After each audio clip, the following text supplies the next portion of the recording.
Good morning. Hello Twitch, hello YouTube, hello all my internet friends. Sorry for the delay there, I was just getting set up and putting on my apron so I don't make a mess of my clothing today. Probably won't because I've done this a million times, but always good to have some safety measures in place. Don't brew barefoot, there's a lot of hot liquids going on here. Sunday morning, yeah, still Sunday morning, and I'm getting ready to brew a Saison, Belgian Saison. It's just basically a Pilsner beer that you use a special kind of yeast on and ferment under a certain circumstance. In this case, we're going to be fermenting warmer than we normally would, which makes the yeast go crazy and make a bunch of funky Belgian flavors. So that's the plan. I've already got some of my water warming up here. I've got everything laid out. I've got a wine kit. I'm going to try and put together a wine kit for the first time ever. It's Spanish wine. I guess the grapes are Tempranillo, which is a region of Spain that makes some pretty good wine. So I'm excited about it. First things first, as I said in the description, this is all grain brewing, so I'm going to be making beer from scratch. So I'll be using some milled barley. This is just 2-row barley, which is the lightest color of barley. It hasn't been kilned very much. Got like a nice biscuit, sort of like dry cereal, not sweet or anything. It's pretty simple stuff. I milled it myself. I have a grain mill outside.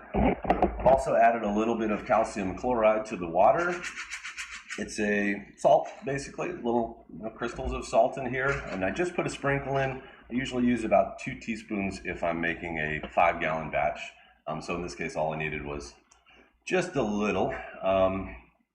And I've also got some other goodies, like my hops. I'm using pelletized hops. I know you probably can't really see that, but using these little green pelletized hops that are, these ones are Hallertau Mittelfrucht. I'm probably pronouncing that terribly, but it's a German hop. Makes sense. Belgian beer, German hops. And what else? Got a hydrometer, so later on I can measure the amount of sugar that we extract from that barley and therefore do some calculations and figure out how alcoholic the beer is going to be. Also got some beer nutrient blend from Y yeast.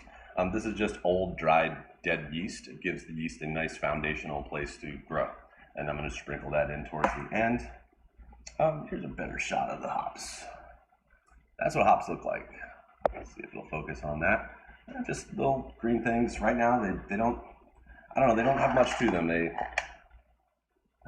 kind of have like a grassy, slightly skunky smell to them, but they'll add bitterness to the beer. And that's what we're looking for. This is actually pretty close to ready, so I'm going to turn that off for now. A couple other things, equipment-wise, I'm going to be fermenting in a bucket just like this. I normally do so in buckets. I don't use glass. I am going to end up using a glass fermenter at the end of the winemaking, but for beer I don't usually, just because I make it very quickly, put it into a keg. I don't do a lot of like secondary long-term aging and things like that, which is what you'd normally use glass for oxygen permeability reasons, I guess. And what else? I'm also going to be using a mash tun. This is how I usually brew. So it's got a nice little valve on it, and inside there's a filter to keep the barley inside it. But instead, today, I'm going to use my friend Biggie, the lunch cooler. This is Biggie Smalls, my lunch cooler mash tun.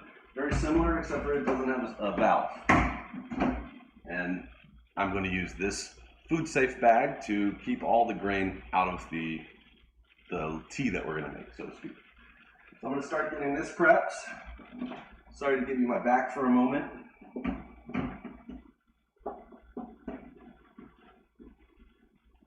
But I don't know, the purpose for what I'm doing is simple brewing. So the key here is just to brew an easy beer that's not super technical, not going to be a big risk. This is a beer that's a really simple recipe. If you screw this up, it's probably your water or your process. It's not the recipe's fault. I like to keep my beers that way. I do make some fun ones with more, unique ingredients. Like I have brewed with wine must before, the like fresh pressed grape juice, and added that into beer. I've done some fruit and a bunch of other things, a little bit of sour beers, some dark beers, some light beers, some lager beers, some ale beers. So A lot of different things, but like I said, this one I just want to keep super simple. I'm going to do a real quick, I'm going to just do a real quick systems check here to make sure everything's working right.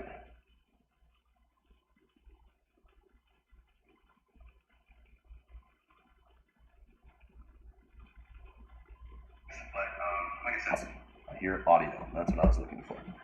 Okay, sorry about that. Let's get started then. Grab my grain. And one quick tip, always add grain to water, not water to grain. So I'm not putting the grain into the mash tun at this stage, even though I've got it all set. I'm actually going to move the water over and get it to the temperature that I want it.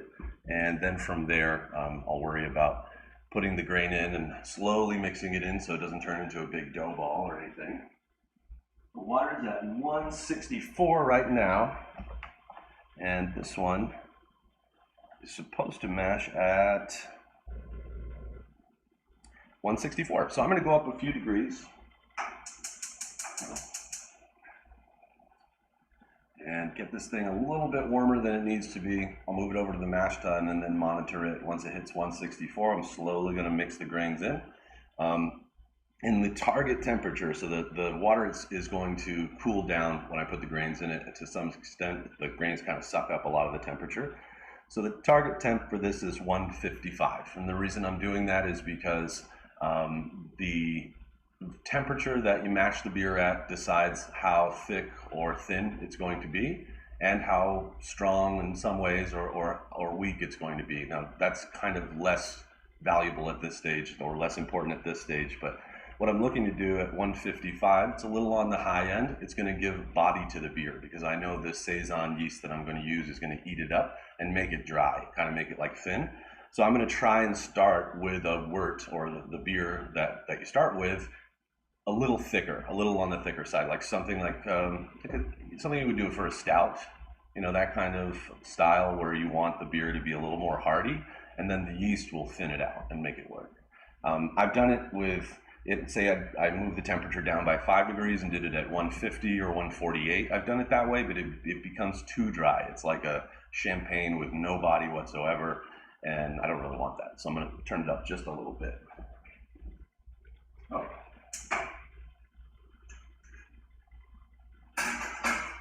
Working with small amounts of water is something else. Temperature changes so quickly. Another thing, welder's gloves. There is a lot of, in this instance, not a lot of water, but in home brewing, there's a lot of hot water and fire and stuff. I like my hands. I use them. Important to me.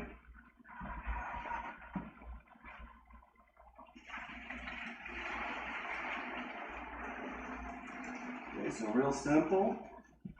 Got about 1.1 gallons of water, and I'm trying to get it to 164. It's got a couple minutes to cool down. And to help it cool, I'll give it a couple stirs. Hey, what's up, Too Late? How you doing? Welcome to my kitchen. How's your weekend going? Or how's your weekend been?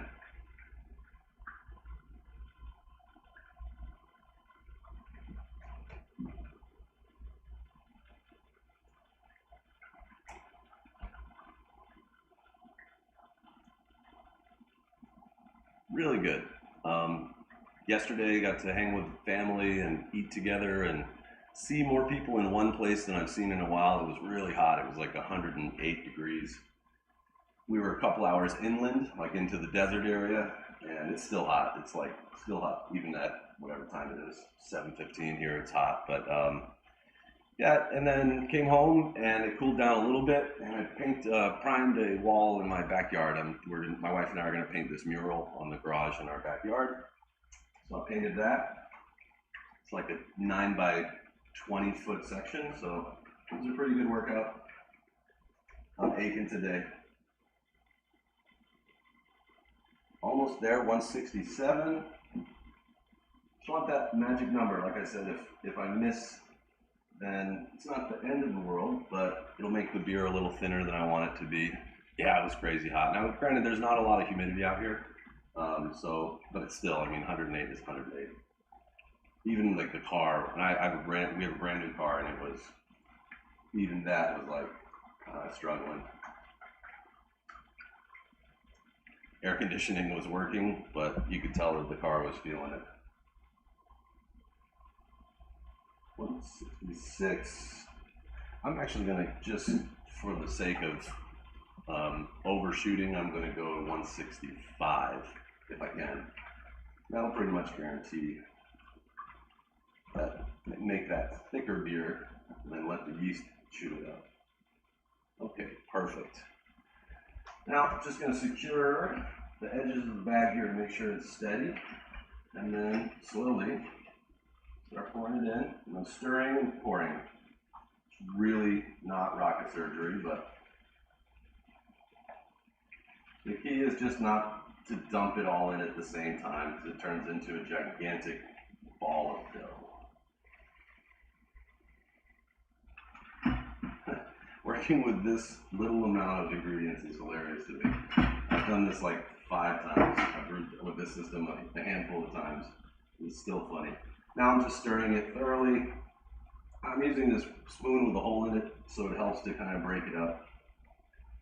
Now it's really looking and smelling like porridge, pretty much. It's like watery oatmeal.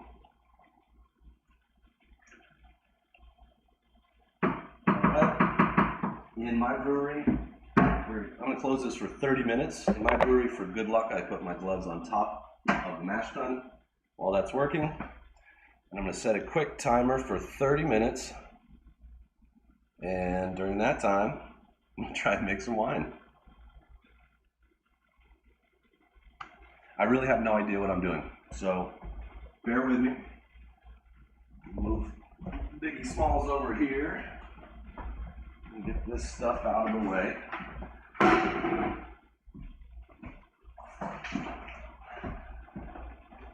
Here it is. This is the wine kit that I got. Just ordered this from a company called Austin Homebrew Supply, which, not surprisingly, is in Austin. And I already opened it up and kind of looked at what was in here. This is a bag of grape must. It's just pre-smashed grapes. There are no, as far as I know, there are no skins in there. It's just the juice itself. So I'm going to do the right thing and quickly look at the instructions. This comes with some decent instructions. It's got all this stuff in here, like this is some sort of clarifying solution that you put in after it's fermented.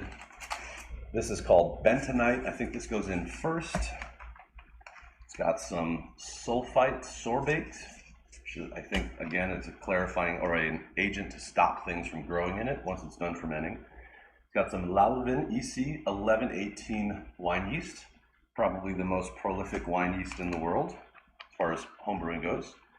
And I'm not sure how to say this one. Kieselsalz? I don't know what that does. And then finally, it's got some oak chips, medium heavy blend.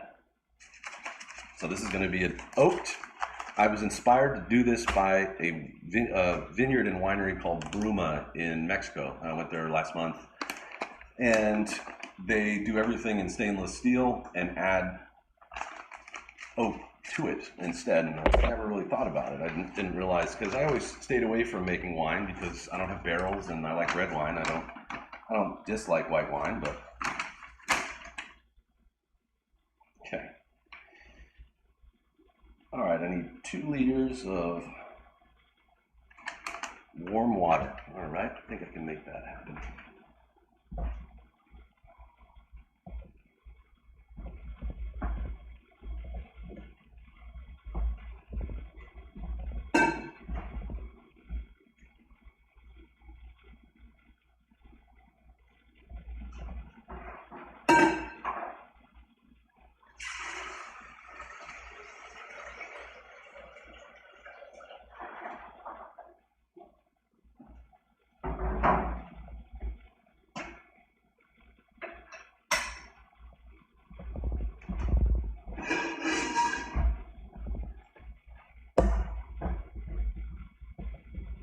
Another pot somewhere that works.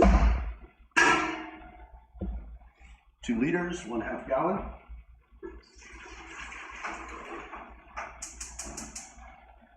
I'm not going to boil it, I'm just warming it up a little bit.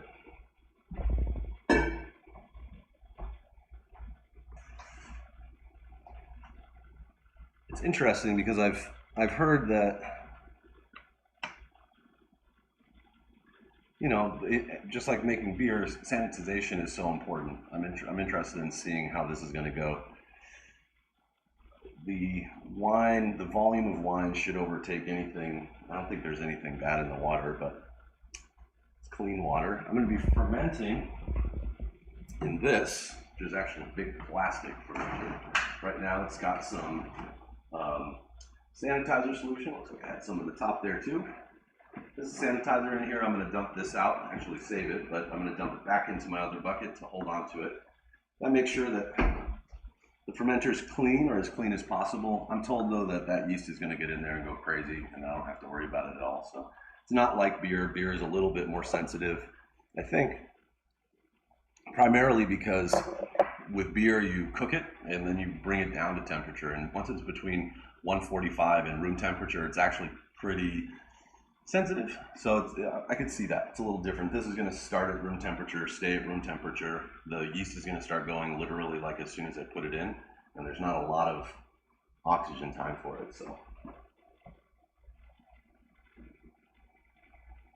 I see that probably made it warm. Don't want it to be too hot.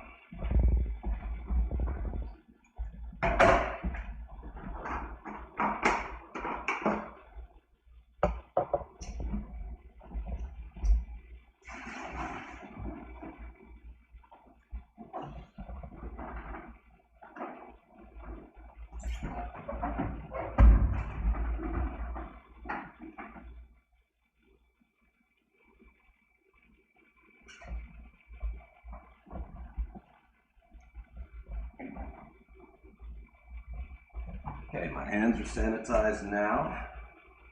Gosh, how am I going to do this? I'm going to put this on the floor to fill it up once the time comes. Got a little more sanitizer foam.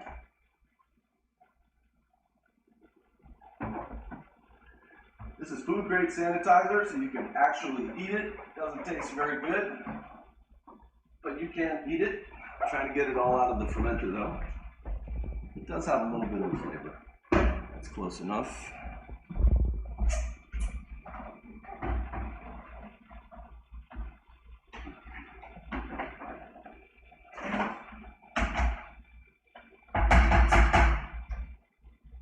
Trusty funnel.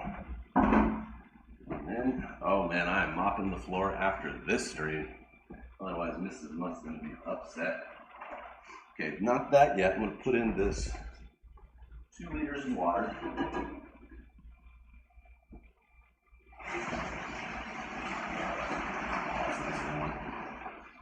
Okay. And then look for the bentonite, right? Stir in bentonite, mix well. It is normal for bentonite to not fully dissolve in the water. Okay, good to know.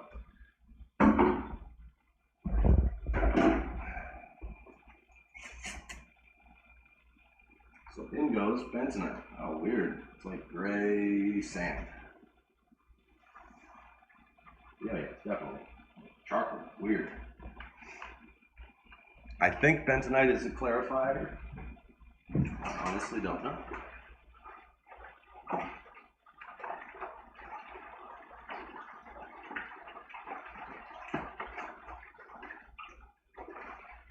This is exciting, isn't it? I'm excited.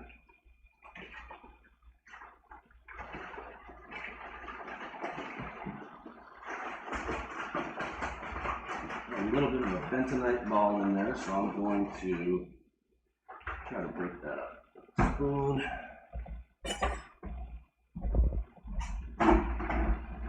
Sanitize this thing real quick.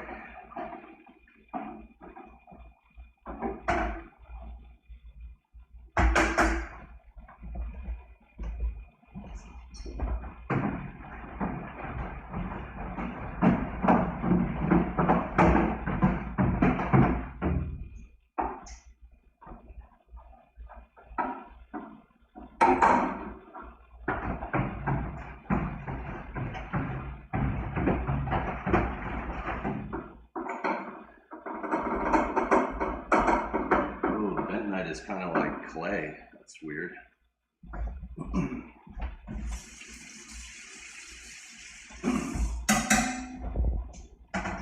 That's interesting.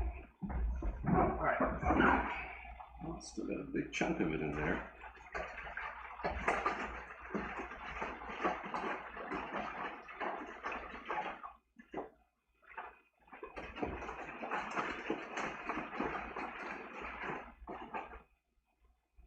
Okay, I'm not going to panic about it, but it didn't totally dissolve, but it will.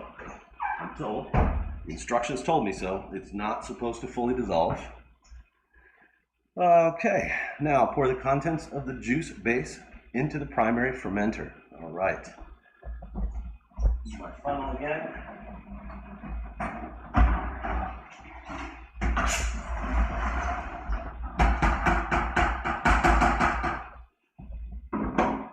Okay, wish me luck. Some other boxes kind of have sort of like a way that you can put this into the box, but don't see it on this one.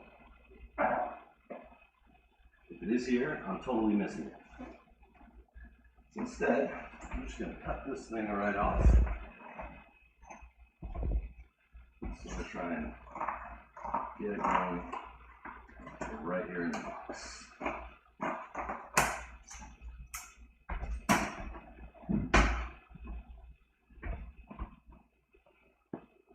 Okay, let's see.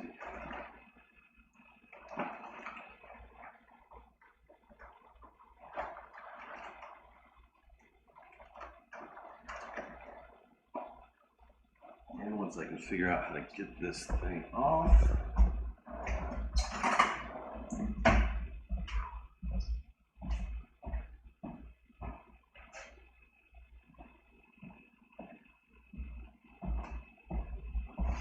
God, it's hot. What a nice air conditioning is so nice. What a nice benefit of having air conditioning is when it gets hot, just go turn it on. Oh God, here we go.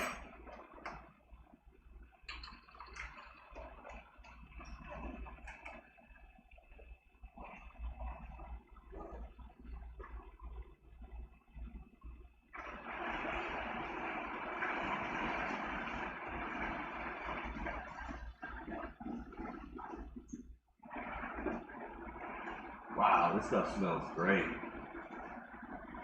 I want a peanut butter jelly sandwich right now.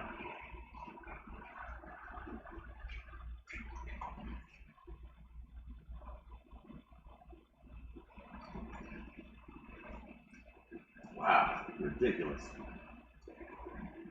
Thick, but not like syrup. Just really thick grape juice.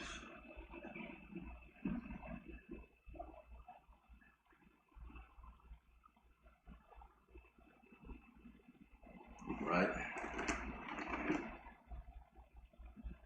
So the instructions say to put water into this bag.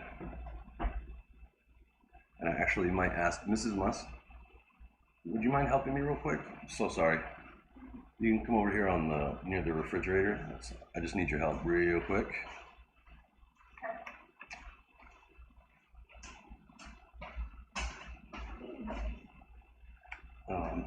Just need some. Yeah, just a little bit off.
That's really weird. I wonder why. Thanks, Too Late. I'm glad you're watching. Thanks for being here. You can tell it's a summer Sunday. The last time I did this, I had like 25 viewers. That's pretty funny. I wonder what happened. Something must have like maybe an internet outage or something real quick. And it knocked out my microphone as well, which is really odd, but I don't know. Yeah, I can't hear you. You should be able to in about 10 seconds. You're just on the delay, I think. Okay, moving on. I think I'm done just for now. And I'm just gonna stir the ever-living shit. Thank you, thanks, Too Late. I'm just stirring the hell out of this wine now.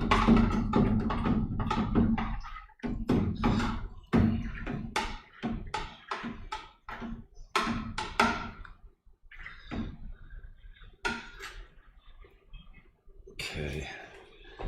I've read that this is a really important stage. I have a wine whip that attaches to a drill, but I've not used that before, and I'd rather try that another time. So just stirring for now is all I'm doing.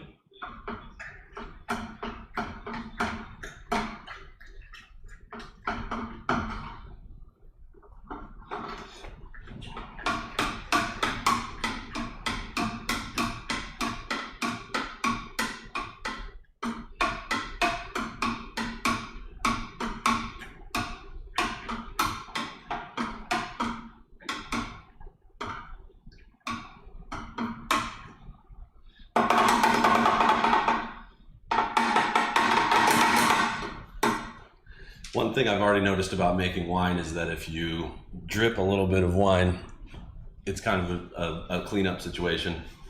Beer it's okay. You can wipe that up later. Wine, I think there's a little more urgency.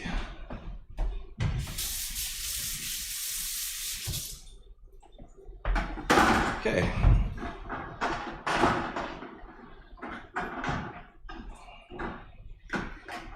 Summertime and living's easy.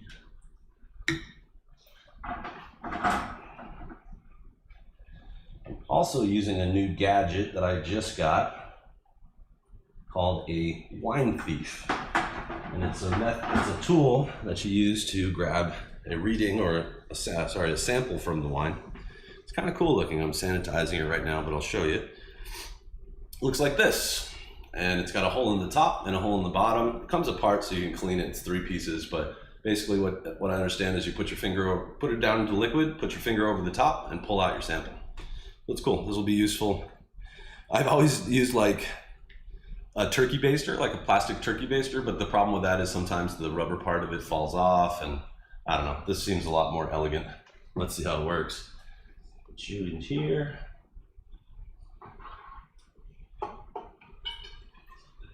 Yeah, that's kind of cool.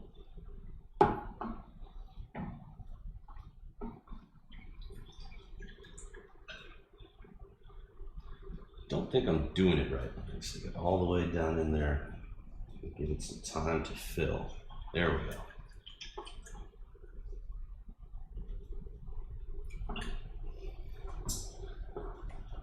go. Okay, so there's the mixed up wine in my hydrometer glass. Oh yeah, nice focus. I see the paint under my nails from yesterday. And I'm gonna put the thief over here in the sink so I don't stain anything. Now I'm gonna use my hydrometer, and all this does is it's sort of like a thermometer, and it measures the amount of sugar in the liquid. Very carefully, I don't want it to overflow.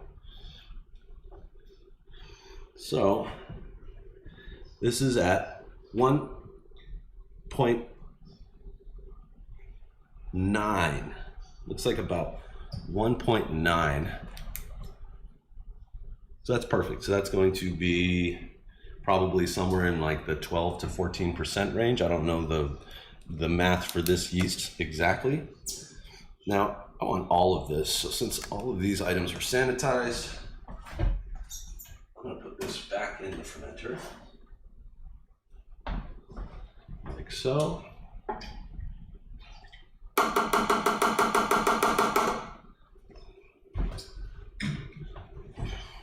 And now is the time to put some oak chips in.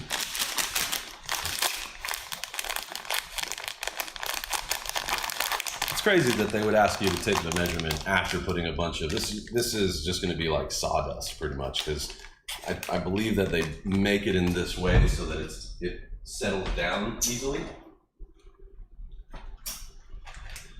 So that later when you're clarifying it, it doesn't have big chunks of wood in it, it's just all powder on the bottom, settled.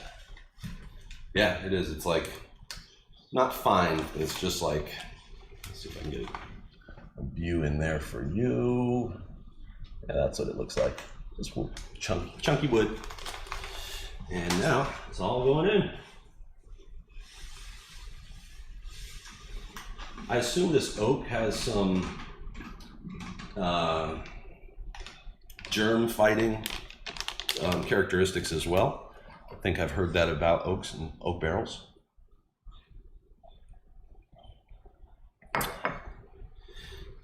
Another stir.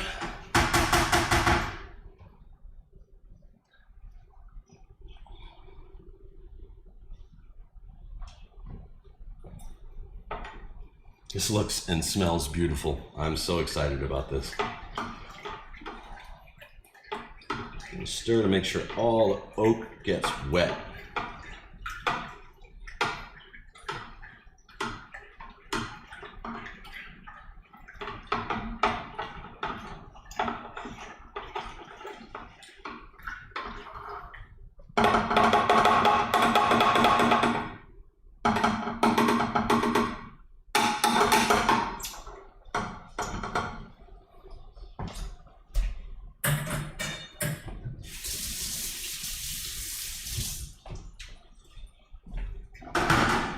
And get the cap.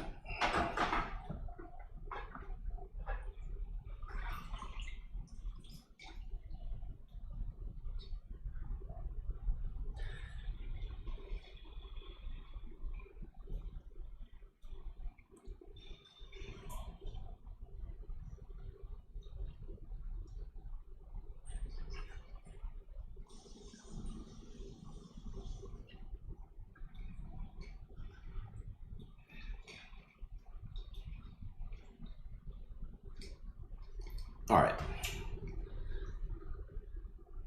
This cap's got like a nice little black rubber ring on the inside that seats in here to keep all the oxygen and stuff out, oxygen, bugs, etc.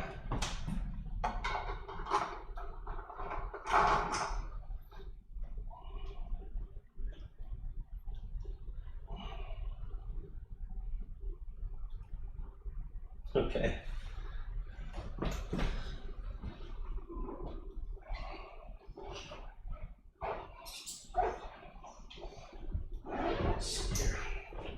I'm a little afraid to pick this up. My hands are kind of wet. At the moment, it is also wet.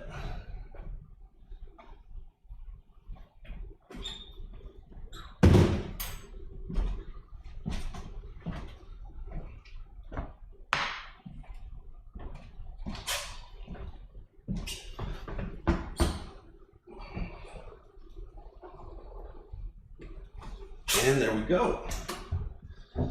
Big old batch of wine. Now, that's heavy. The instructions do say to put the yeast in right now. All is wet, yes. Hey, Launio, how you doing? How are things? Happy Sunday. It's hot here, really hot. Yesterday it was 108. Today it's already hot at like before 8 o'clock in the morning, so it's been a day. Just made wine, technically. I'm making wine from kit. But it does say to put in the yeast now.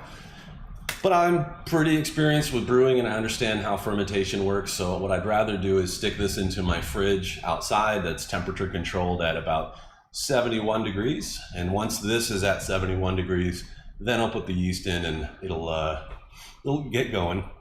But that was everything I wanted it to be. That was like the easiest thing to do.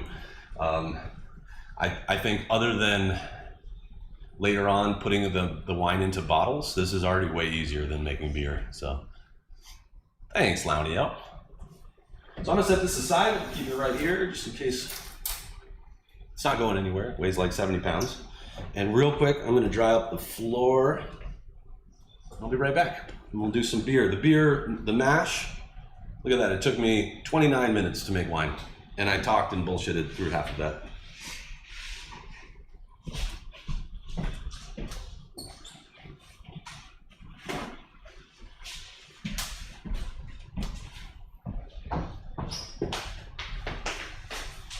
Oh, thank you.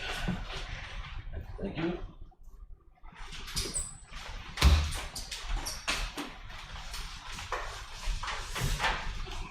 This is perfect for the stream because a lot of beer and winemaking obviously is cleanup. It's kind of like glorified janitor stuff. It's like being a janitor for a hobby. It's great. I'll let that dry for a moment. And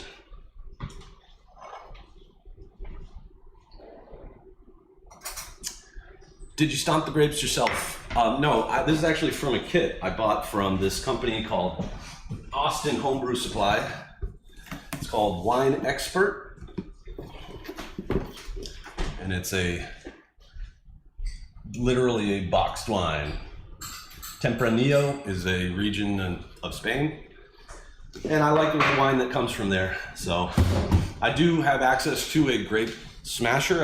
I make beer with a friend who grows grapes, and he and I have smashed a pretty big amount, like maybe 20 pounds or 25 pounds together, and mixed into the beer to make like a beer wine blend. But I've not made wine that way before. You have to use so much. I think like for a batch this size, you're talking like 150 pounds, like a lot of grapes. And yeah, you get to drink it in the end. It is cool. It's like a janitor. I'm sure janitors, a janitor at a brewery probably gets to go home with a free 6-pack every week. But it's yeah, it's cool. I enjoyed the hobby. It's really fun. Wow, damn, it's hot today. Holy shit. You want a fan? No, I can feel the AC coming out. Okay, back to making this Belgian ale. I believe we're all set here. So this is all done.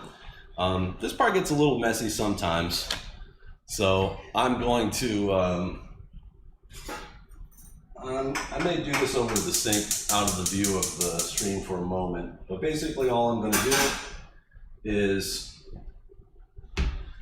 try to take this bag out and kind of hold on to it for a minute. Maybe I can do it right here. But I'm gonna, when I pour the beer from this container into the actual pot that I boil everything in, I'll do that in the sink because it can make it quite a mess.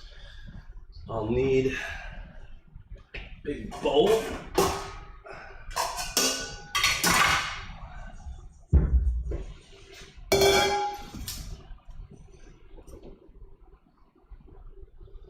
I'm gonna get my trusty welder's gloves.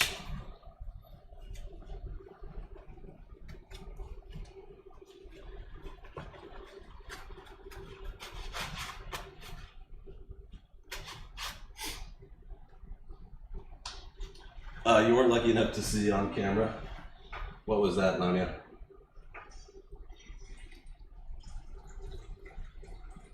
I have Twitch brain, so anything I said within the last minute I've already forgotten. Oh, you're talking to Mrs. Musk. I see. And that's not Lamio. That's too late. This is like a good reading test. They would turn me down for a driver's license right now. They'd be like, bro, you can't read shit. You're not allowed to drive. Mrs. Musk is definitely not coming on camera. She's too beautiful. She would just destroy the internet, would crash immediately. What are you laughing at?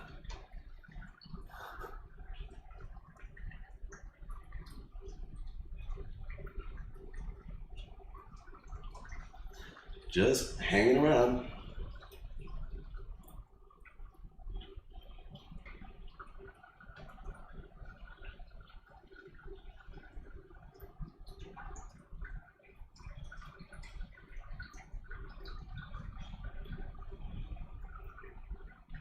That's good enough. Now comes the messy part. So I'm gonna go over to my sink real quick. I'll be right back.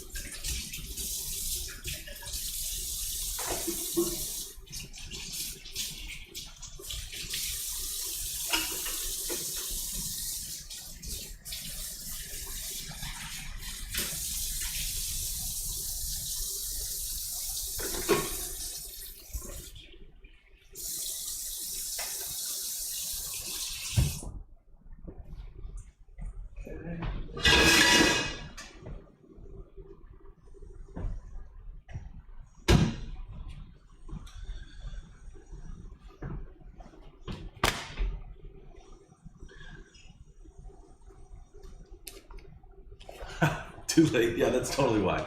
Her voice crashed the internet earlier, and no sync, no extra camera today. I actually, I figured I would try this just as a one-angle show today. I think last time it was a lot more effort than value. Okay, I'll be right back. I'm gonna not make a mess right now.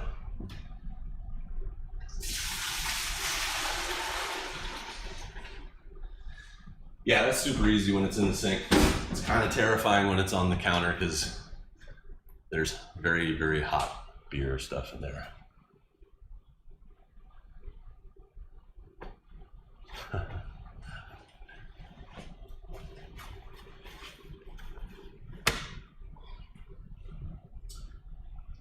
Next, placing this, oops, took my gloves off too quickly. This back in, oh, there's a little mess to clean up.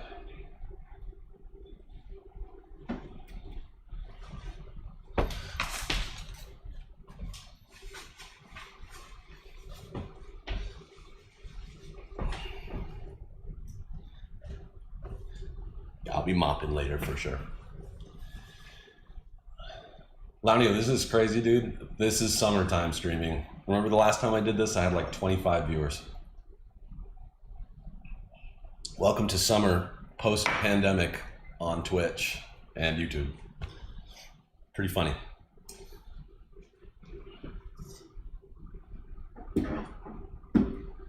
Now the next step in this process is to rinse the grains. So we've already mixed them with water. It's converted that grain, those starch into sugar, and now I'm going to put in another gallon. I think it's like 1.1 gallons of water that's at 170 degrees Fahrenheit, and that basically stops all the conversion and helps me to rinse out the final sugars that are in the grain. So I've already got the water warming up over here. I don't think it's quite ready.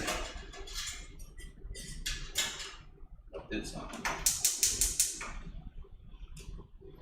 Very nice thing about using these small volumes of water is everything warms up and cools down pretty quickly. So, speaking of quickly, I can't believe how quickly that wine kit went together. That was stupid easy.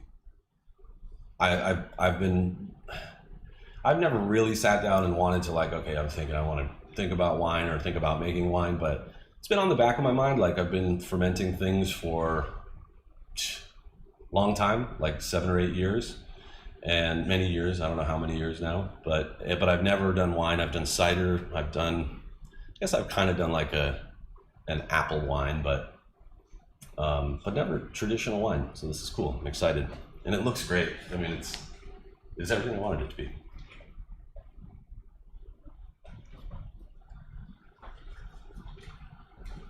Okay, this is warming up.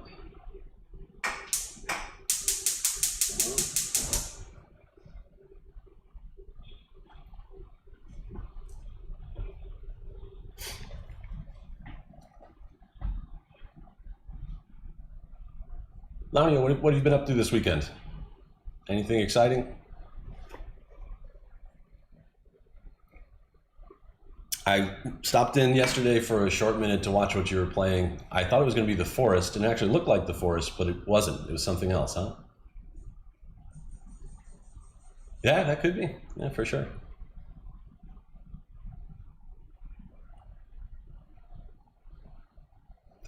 I feel like last time though, I mean, all I did really was the only other announcement that I sent would have been Twitter, and I don't think I'd get anything from Twitter. Oh, awesome.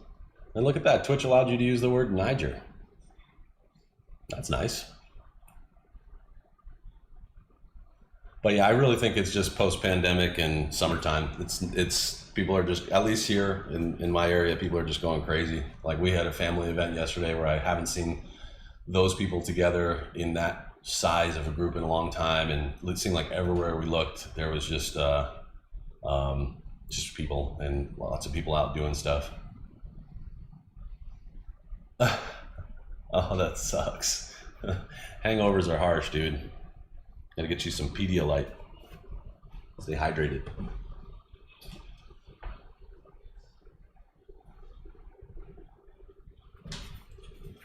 But yeah, I would love to say that I think at that time I had probably like 20 followers or something like that on Twitter. I would love to say that they came from that rush of 25 people came from announcements, but I don't think so. I think it was just pandemic pretty much, and that it was the time of year, you know, it was like winter, spring.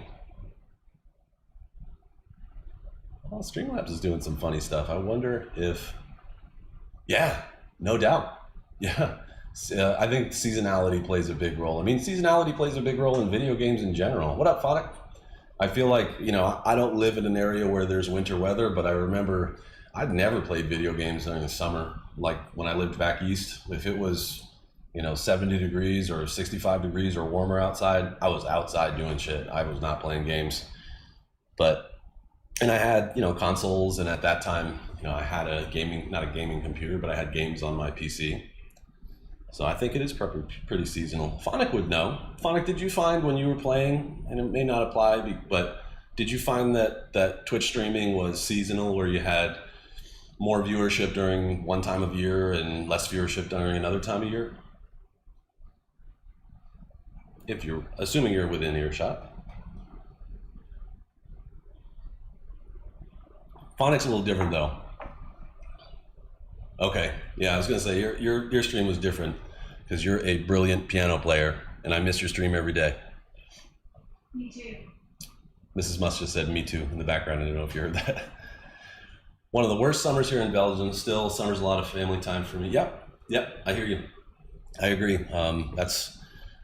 That's totally true. And like I said, I feel like people have just been really wanting to go out because everybody's been home. The Zeldathon people streaming, notice the changes in viewership. Yeah, interesting. I've noticed it too. Like, yeah, I was just gonna say that. Like, some of the people that I follow, or some of my friends that do it a little bit more frequently and more successfully than I do, I'm like, oh, interesting. Like, you usually have 15 or 20 viewers, and now you have 8, and it's just, I don't think it's anything they're doing. I can't compare myself because I do it at such like a hobby level, or it's just because I'm playing games and I don't like playing video games alone. And my driving streams are just so I don't have to crash alone. But yeah, I don't know. It's crazy, but definitely notice it right now. I mean, like last time, like I was telling Lanio, I didn't do anything special last time. I just basically streamed, and I had like 25 viewers. And granted, I think probably 8 or 9 of those were people that I knew, like other streamers, Lanio. I think Mordare was there, but still, I mean, that's a huge deficit compared to. I don't know if these things, the counters are right, but it looks like I only have 2 viewers right now, so it's weird. But it's still wicked fun. I had a good time on Friday. I made a really quick tutorial video on Streamlabs, and Streamlabs retweeted my tweet, and it got like 45,000 impressions. It was sick. It was like so crazy. The video itself got like 35 views and some likes, but it was insane. And all it was just a video based on what my friend Woodsboro streamer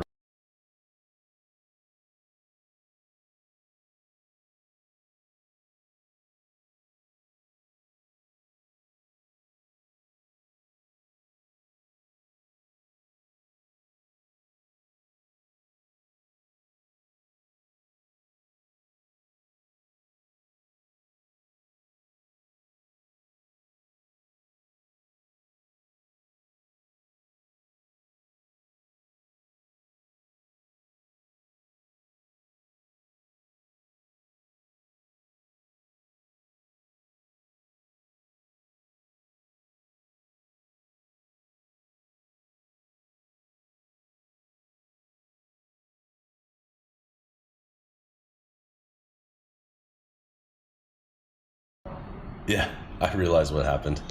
So I'm using an iPhone for a mic. Sorry if you're hearing my fingers touching it right now. You're back. Yeah, I know. I'm using an iPhone for a mic. Thank you for pointing that out, Phonic. And I think it's going to sleep. So let's see. I believe that's under display.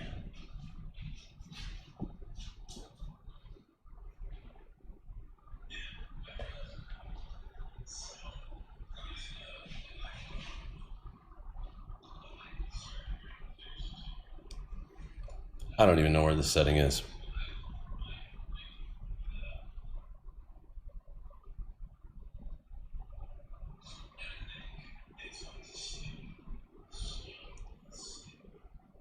Cool. Glad to be back.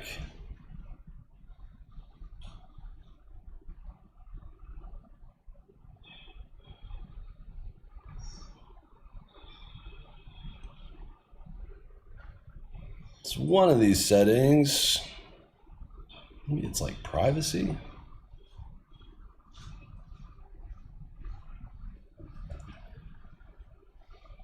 No.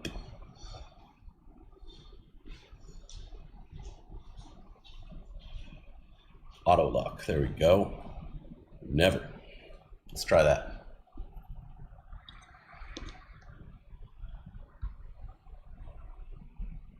All right, I'll keep an eye on that and see if it turns off again. Thank you so much for being on it.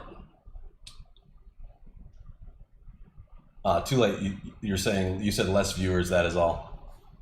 Just less people out there watching Twitch right now, is that what you're saying? I agree.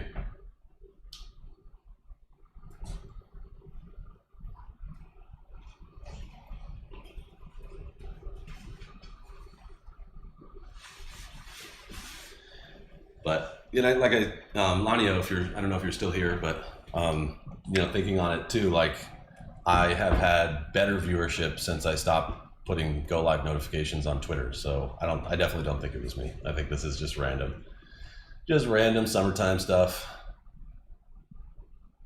Yeah, I don't know what I would do with more than 20 people, and that seems like you'd be working a lot, and you wouldn't be able to give attention and like, you know, have that as I don't know. I kind of like the vibe of it being actual people that you're playing games with. I don't mind having other viewers, and I like having people come in and say like, hey, turn around, you missed something, or like go do something, you know, like to teach you about the game and stuff. But cool, that's what I figured. Too late. Less people, it'll be cool, because I remember seeing somewhere, I think Launio shared it at one time, like the growth of views from, I don't remember what company watched it, maybe it was Twitch Tracker or something, but that just like March of 2019 happened, and then Twitch went crazy, and that's when everybody was buying gaming computers, and you know, all that stuff was going on. So you couldn't get any hardware because people were taking it. You couldn't get webcams because so many people were doing Zoom and now streaming and all this other madness. So perfect. This is almost at 170, so I'll be ready to do what we call sparge.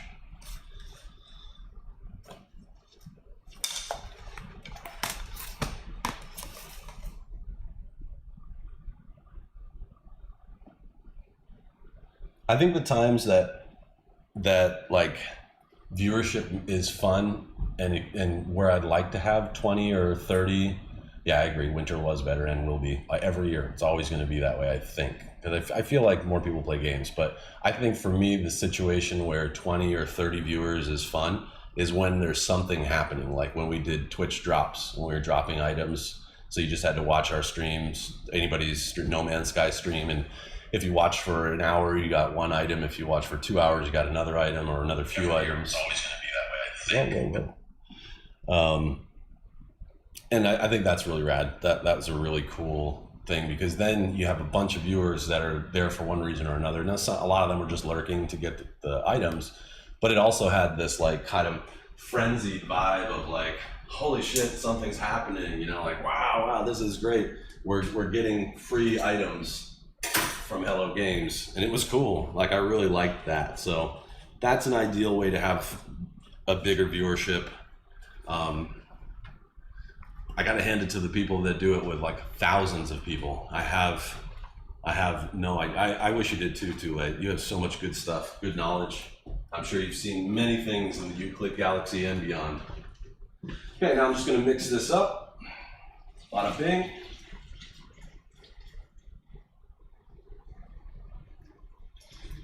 Very full. Give it a little bit of a stir just to get everything riled up.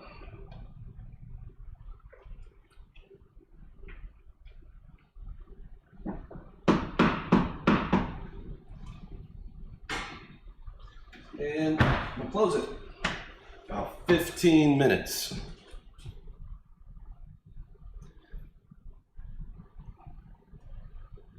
And while that's happening, I'm going to go prepare the fermentation chamber for this batch of wine, and I'm going to go and carry that out there. Yeah, Warzone's cool. I feel like there's tons of people streaming that. Twitch is a great place to find other people to play that game with. A friend Uchi plays it really well. I think, as you've seen in Discord, he's dropped a couple clips in there. I love it. I love first-person shooters. I'm just kind of terrible at them. I don't know if I'm terrible at them, but I don't know. I got wiped trying to play Warzone. It was like I installed it, all 150 gigs of it, spent like half the day, and then played probably an hour and just spent most of the time in the gulag, whatever they call that thing, getting sniped. But anyway, give me like a few minutes. I'll be right back.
Go.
Yep, confirmed.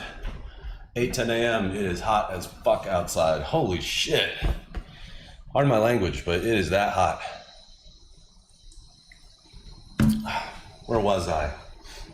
Waiting on this. Another 10 minutes to go there. Too late. It is a skill that you lose, huh? You have to be on it and practicing it. I agree.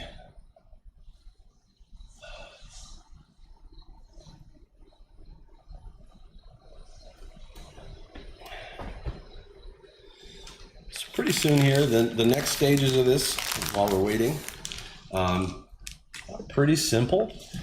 Just kind of got to get both of the liquids that we're making here, or the results of the mashing that I'm doing, get those together into the same kettle, boil that, which won't take long because in the end it'll probably start out as about 1.5 gallons, a little more than that, maybe 1.75 gallons. Boil that. I've got 2 hop additions, and then it's just chilling the beer. This will be really straightforward, I think pretty easy going. I can't believe how easy the wine is. The wine I just stuck out there, just so you know, it's a big chest freezer. I can fit a couple of fermenters in there, but I'm going to do the wine alone because it's well, this beer wants to ferment warm anyway, and I'm fermenting at like 71 degrees for the wine, so those two won't mix at the same time, but it goes in there, and then the way that I keep control of it is actually a freezer, but I have a little device that has a thermometer probe that you tape to the side of the fermenter, because you can kind of feel the temperature of it through the plastic. And then it triggers the cooling compressor to get it to whatever temperature it needs to be, and when it hits that temperature, it turns the compressor off. And it'll wear out a freezer over a course of years, but I don't really care about that. It was like a $200 freezer, so it's been great for the first couple of years I've had it, and I don't see that going wrong, but it's pretty cool. So it keeps the temperature nice in there. As the yeast activate, they will make warm, they'll make some heat, a few degrees, like maybe 3 to 5 degrees.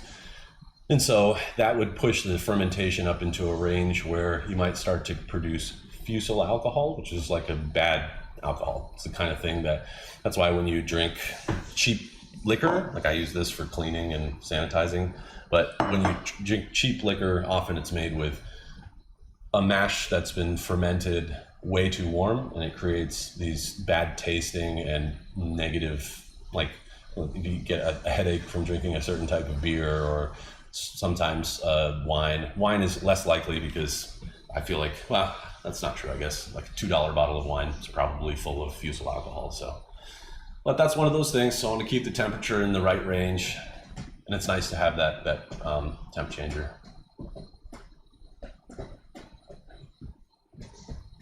50 viewers on NMS it's okay. It's a chill game. Yeah. Yep.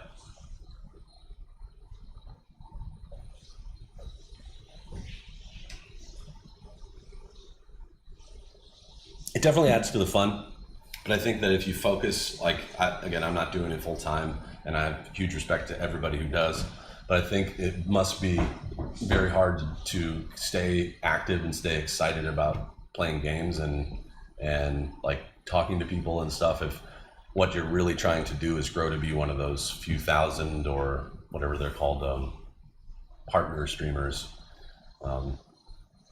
That's gotta take a certain type of personality, I think, where you can get competitive, workaholic, like you listen to Harris Heller or any of those other people, they talk about how it's like a 24-hour a day job, even though they're only streaming 12 hours a week, 7 minutes to go on this last step of the mash. Grab a stool. Let's see here. Last time I made the mistake of standing for the entire time, and by the end of the day, I was really crashed.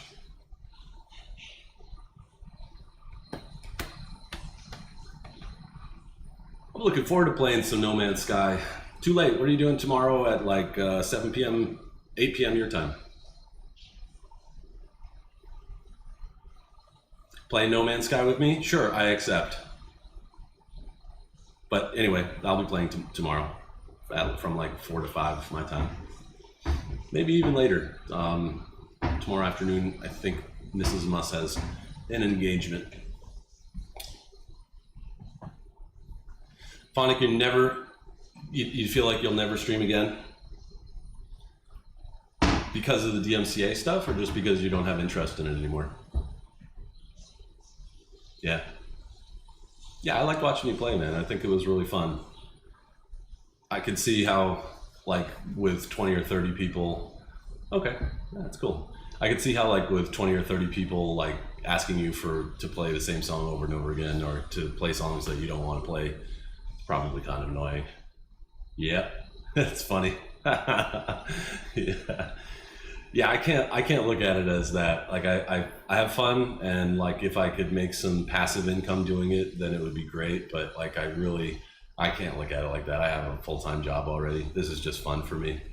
Because if it wasn't for like the stream right now, I'd probably still be brewing beer, and I do like being, you know, I don't mind the like lonely fishing aspect of beer, because it is kind of like being a janitor alone, you know, cleaning and doing all this stuff. But yeah, that's the biggest thing that hangs me up, is that anytime you take a hobby that you really enjoy, especially one like music, and turn it into a job, it's tough. Not everybody's built for that. I'm certainly not built for that. Like I don't think I could handle it. Like you said, you know, how many bands hate that first hit single that they have to play at every concert?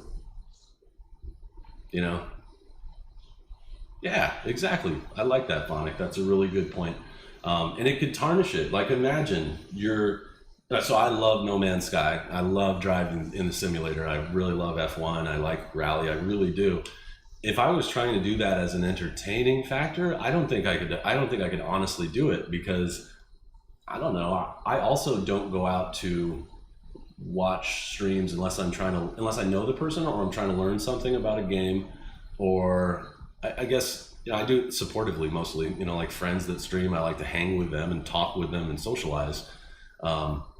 But yeah, I would hate to feel like on a Wednesday that if I didn't do my rally stream that people would be upset, or I would not make money, or like, I don't know, it shouldn't be like that, you know.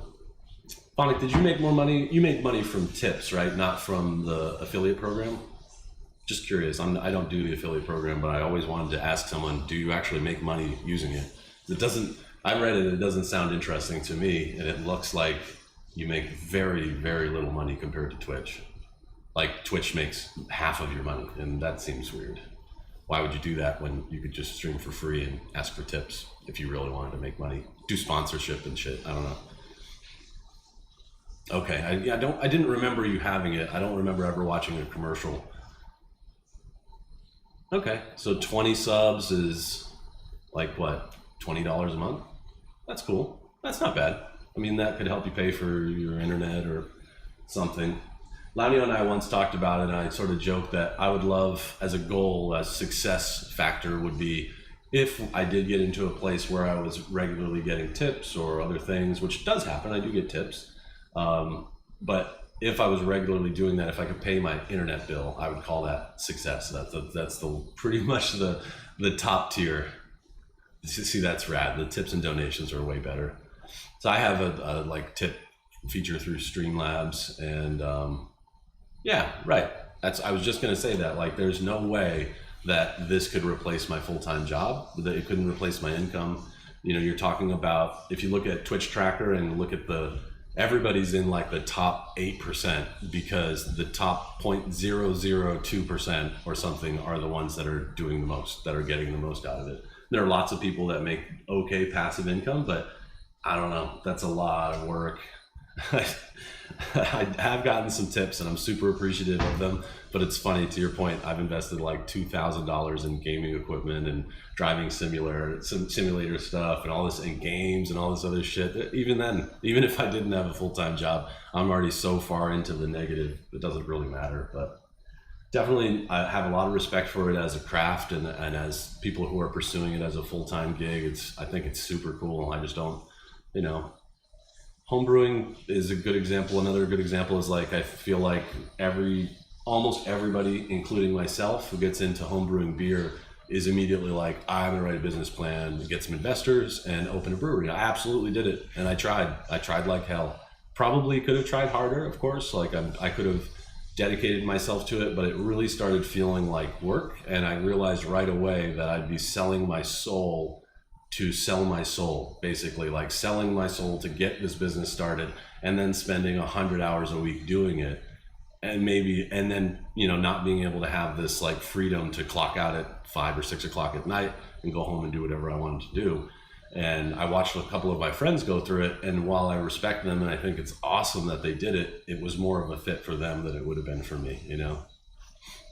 I agree, inspiring others. I like, part of what I like about this too is that I do meet people that seem to be having, I don't know, I think Twitch kind of attracts people who might not feel like they fit in all the time, or like we're having a tough time and just need to escape, or need some guidance and like mentoring. Like I've reviewed somebody's resume, I've helped somebody write a cover letter, I've talked with people about very heavy things, like about, you know, life and about being an adult or being stuck in a place that you don't want to be. And I feel like I've been in some really tough situations in life before. I've also been blessed to have a lot of fortunate things happen to me as well. So I can kind of like help there, and that's really cool. And you're watching you play piano, I don't doubt that that was inspiring, man. The way that you can speed read music and then play with such groove, like to find the groove of each song so quickly is impressive. I know you're doing that. It's a scientific thing that you're doing. You're reading sheet music and it tells you to do that, but I haven't played from sheet music since I was probably 9 years old, and I remember being hard as fuck. I know after a while you just get it, you just see it and you read it, but goddamn, man, it's crazy. All right, back to making beer. I'm going to do another, take this out of Biggie and drain out as much of this nice, much clearer liquid than the first round. This is just the extra sugar. I'm getting my extra stuff out of here. Now at some breweries, especially some old traditional ones, they would make a very strong beer with the first beer that I pulled off from this that's already in the kettle, and then they would take this and make a small beer, or like a 2% beer. A long time ago, that was how they fed the poor, was with these runnings. The secondary rinse, they would put it into a fermenter, pay no attention to it, maybe not even add hops, just make it into a shitty little beer. And so when the poor came by, especially if it was a monastic brewery, they would feed them that. 2% beer would be their bread for the day. Well, finally, you got great natural rhythm in that sense then.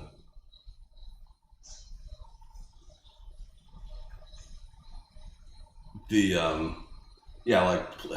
that's what I mean. Like, I've done that with playing guitar, and people are like, hey, can you play this? I'm like, let me see the tabs, and I can play it. I just have I have a hard time finding the groove usually. Yeah, isn't that interesting about the small beer? In fact, if you remember in the cartoons, when they would drink, like Popeye, or not Popeye, but Bluto or whatever the other guy's name was, would drink, he would drink out of like a canister with 3 X's on it. So that would be a full strength beer, or now you may connect the dots, a triple, 3 X's, triple. And then what I'm talking about, that really small beer, would have probably been a single, 1X. And that's just all it was. It was just they were using runoff from the extra beer. So what over there would probably be considered a double or a triple strength, and this is a single strength. So I'm mixing them together though, because I want all of the beer. I want it all together. I'm gonna do that one dangerous moment in the sink, so I'll be right back. In hindsight, I wish I got a round. I wish Biggie was round, because it would be easier to pour. It's pretty harrowing. Just kind of go with it. Voila, that worked.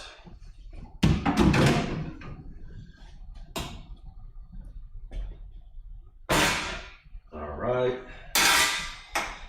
Gas going again.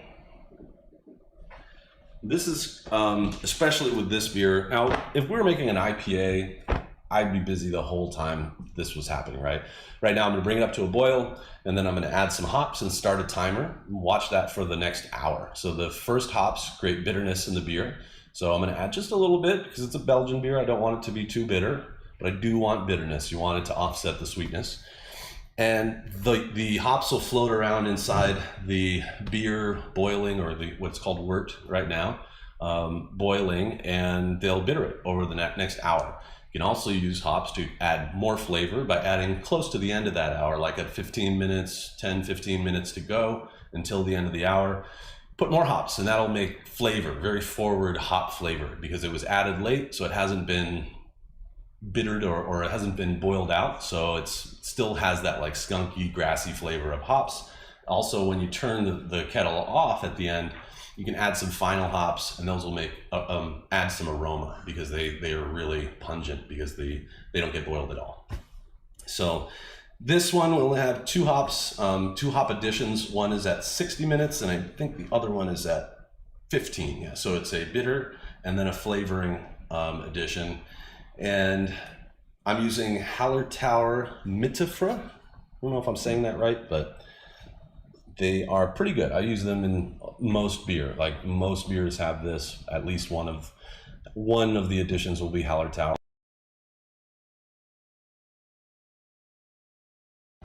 Sorry, my microphone crashed.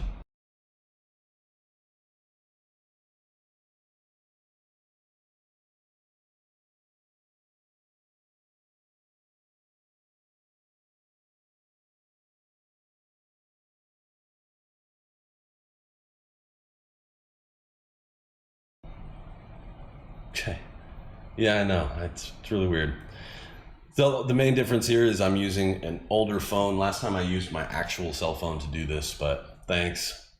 I'm trying to watch it because it does have like a visual indicator that sound's going through it, but I like literally watched it crash while I was talking, so thankfully. But anyway, yeah, I was talking about hops, I think. And yeah, so if it was an IPA, like I've done an IPA that had like 7 hop additions, so like literally every 5 or 10 minutes, you know, less than 5 or 8 minutes, you're putting hops in. It's cool. There's just a lot to deal with. There's a lot of hops in the kettle. I don't personally, I love drinking IPAs, but I don't really like making American beer in general. I think it's too easy to buy it here. I live here. Why would I make American beer?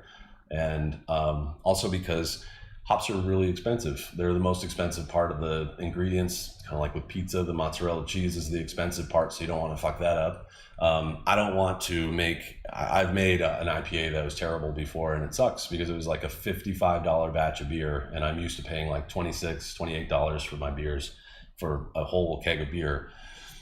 So I was like, I drank it, and I did what I had to do, but it doesn't make it any better. It kind of makes it frustratingly bad. So when Belgian beers go wrong, which they almost never do, because they're like, in a lot of ways I make like very simple and traditional styles of beer and recipes. But when they go bad, I don't feel so bad, because I've never dumped a batch of beer, so I've really never had this problem. But if I had a really, really, really bad beer and dumped it, if it was like a $28, $30 batch of beer, that's a lot different than the IPA side of things. Plus, also with all the hops in there, you lose beer. So you have to make, like if you want to get a 5-gallon keg, you have to make like 5.5 gallons of beer or 6 gallons of beer. And then while you're moving it from the vessel, the fermenter vessel, into the keg, some of the hop matter can come through and clog stuff up, and it's just a lot of mess. So I prefer to stick with the traditional beers that they've been making for thousands of years, and the ones that are easy, which I think most Belgian beers are. So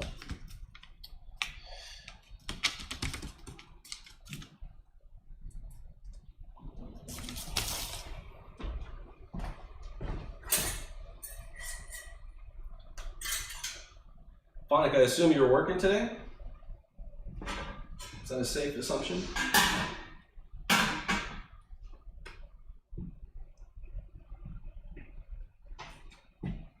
Right on. Hope that's going well.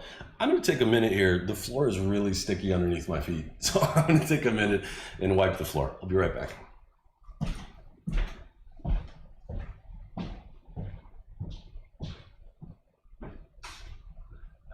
We're all over the floor. I'm like, I can hear my shoes sticking to the ground. Just take off the down real quick.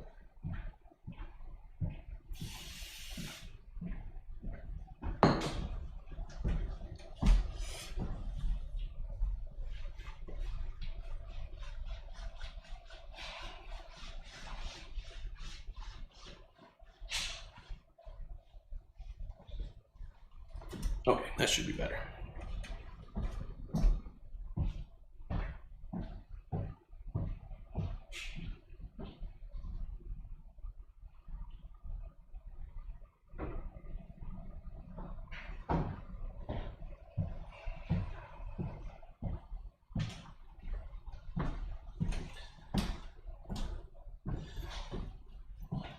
Nice. That's rad, dude. That is super cool.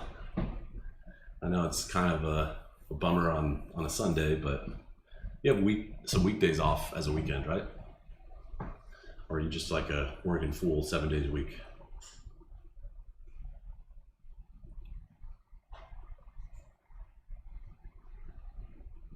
Damn. I guess, man, get it while it's hot. That's cool. I didn't know that. I feel like at one point you had Monday or Tuesday off or something. Okay, yeah, there you go. That's what I'm thinking of. But you're working for someone else during that time. Huh. That's cool, man. Well, I hope it's going well. It seems like it has been fairly consistent for you.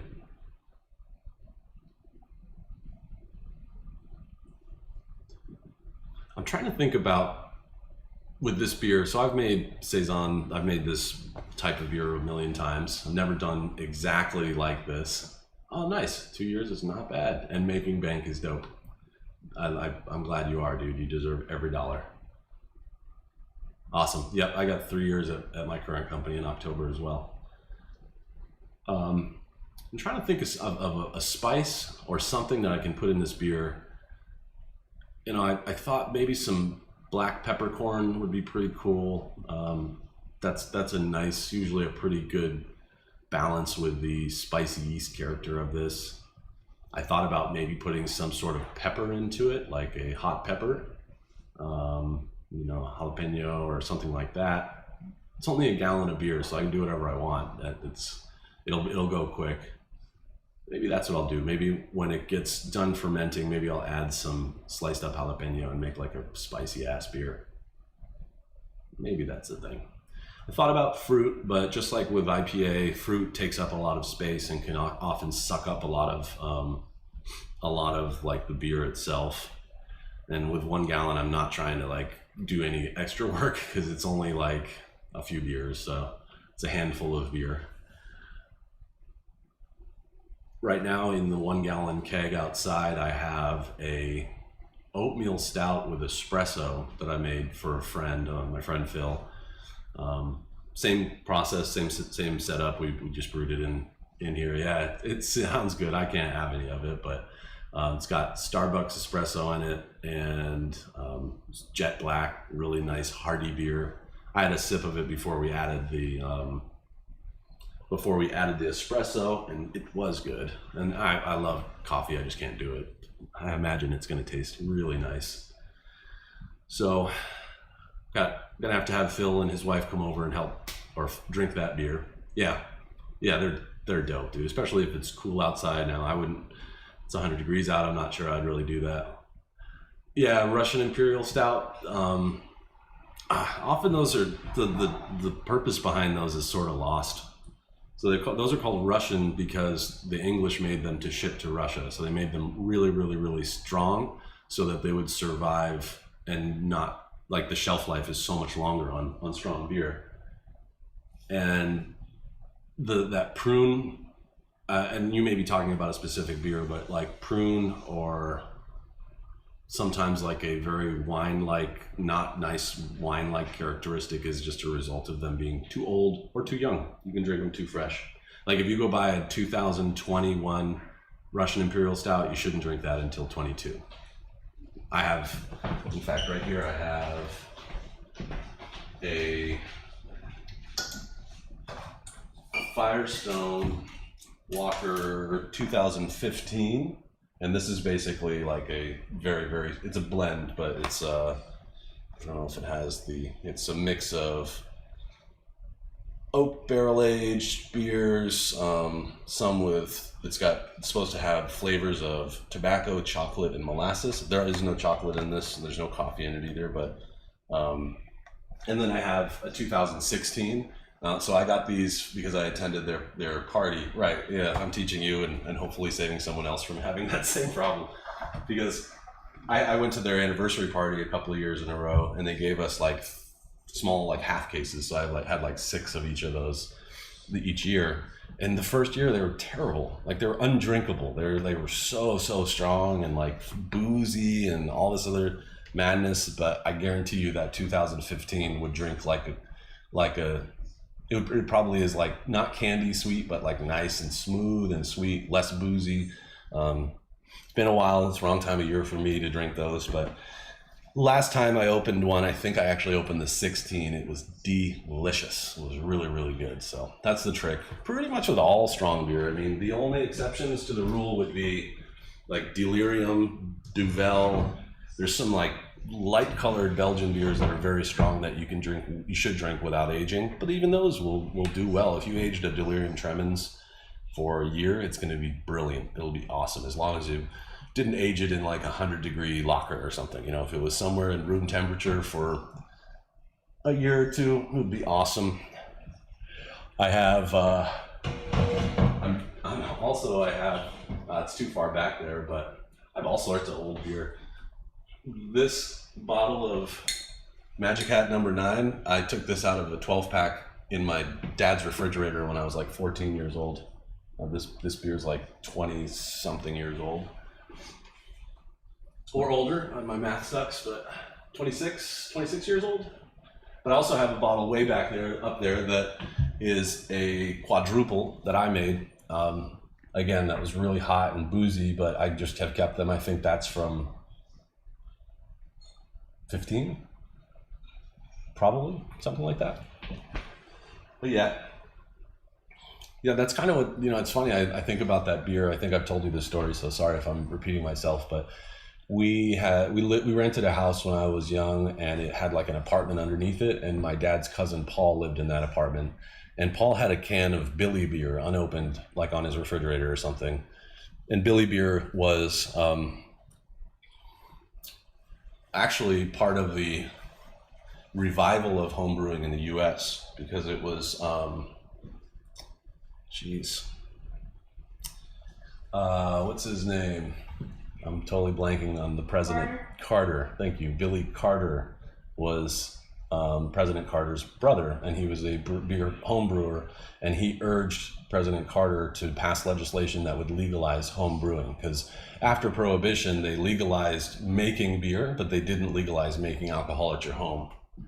So until 1984, I think, you weren't supposed to be making wine and beer at home. A lot of people did, but you weren't supposed to. And so then Billy beer was born from that, because there was so much, I'm assuming there was so much excitement over it that he was able to finance or somehow get a brewery financed. And I don't know, for some reason it inspired me. Like when I saw that Magic Hat was one of the first craft breweries I had ever heard of in Burlington, Vermont when I was growing up, and I thought, this is like one of those small breweries, like small businesses, like this is so cool. And I don't know, I kept one, and it's funny now because I think about it, like I don't remember thinking I want to drink this beer or I want to like that it's badass to have beer. I just thought it was so cool that they were a small business and making beer and had this cool looking design on the label and stuff. And that stuff, the small business has always entertained and inspired me. But it's funny to look back now. I've brewed hundreds of gallons of beer.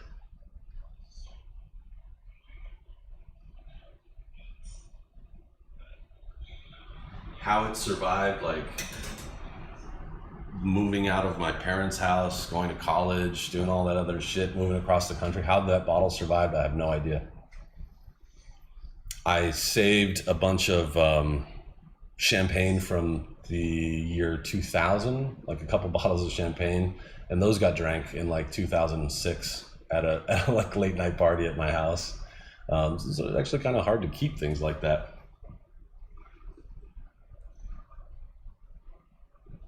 It's one of those things where like the next day I found the empty bottles and I was like, oh shit, we drank the 2000, damn it. I really wanted to do the same thing. I wanted to drink that like in 2050 or something. Damn it, Janet.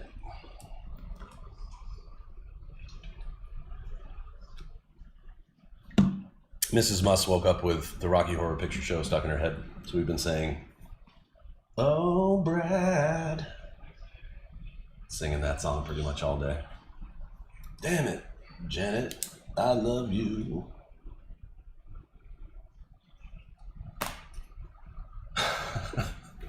It's funny, when I was young, I actually didn't ever really like that movie. I went to the theater probably in 1995 or 1996 to see it like as this late night Halloween thing.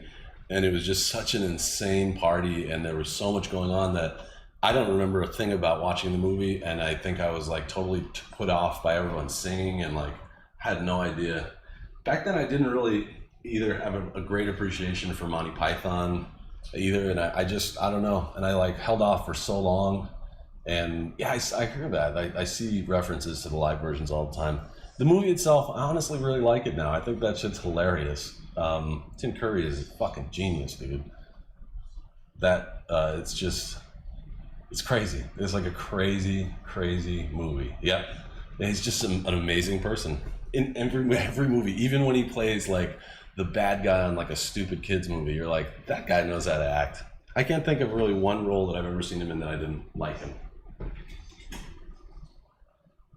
Even like Congo, and his character was so trite, so ridiculous, you know, but he was great. He had this like unknown Mediterranean / Transylvanian accent. Okay, so beer is starting to boil.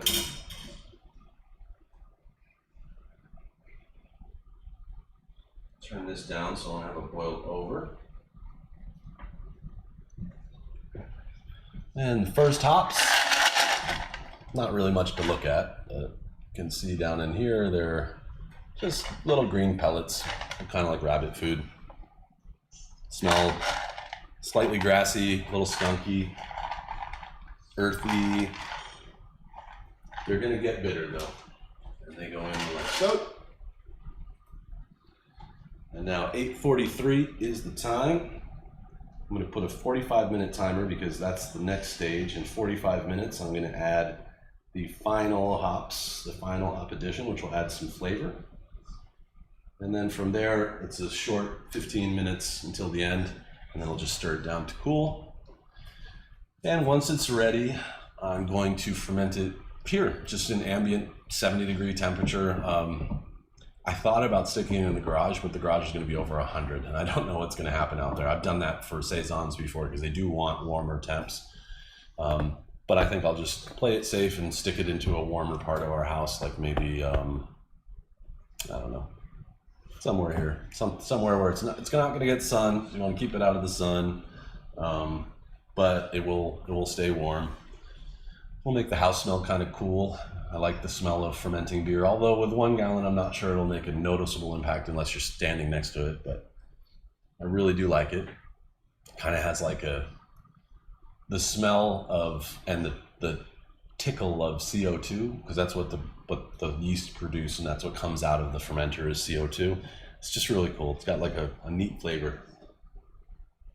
Somewhere between like a bakery and, yeah, I guess that's kind of it. Kind of like a bakery. Yeasty, bready smell. And then hopefully sometime, I think by the time I'm done brewing here, which will be another maybe hour and a half at most, then I think the wine will be ready. It'll be cold enough where it'll be probably right at 70 or 71. I'll go put the yeast in. I'm really excited about that. That process seems cool. So it's similar to beer. So for the first 7 days, it's just going to ferment out. So there's nothing to do. You just basically keep the temperature at a certain range and ferment it. And then after that, I'm going to move it into a secondary container, which in this case is a glass carboy. It kind of looks like, you know, the regular blue containers for water. It's the old style one, like the one that you flip over and go into a water serving machine. Water cooler is what those are called. But then I have to do something called degassing, because you want to, eventually I have to degas. I'm not a wine expert, but I read it in the instructions. So I got this thing called a wine whip, which I thought was right here, but it's not. It's like a long stick of PVC, and then it has like, kind of looks like fishing line, like really thick fishing wire through the end of it, and just kind of has like this figure 8 type thing on the end of it. And you put that into the wine and with a drill and start it and spin it up. And I guess that spits out all the CO2, because the yeast have made CO2, and a lot of it doesn't come out of the suspension unless you warm the liquid up.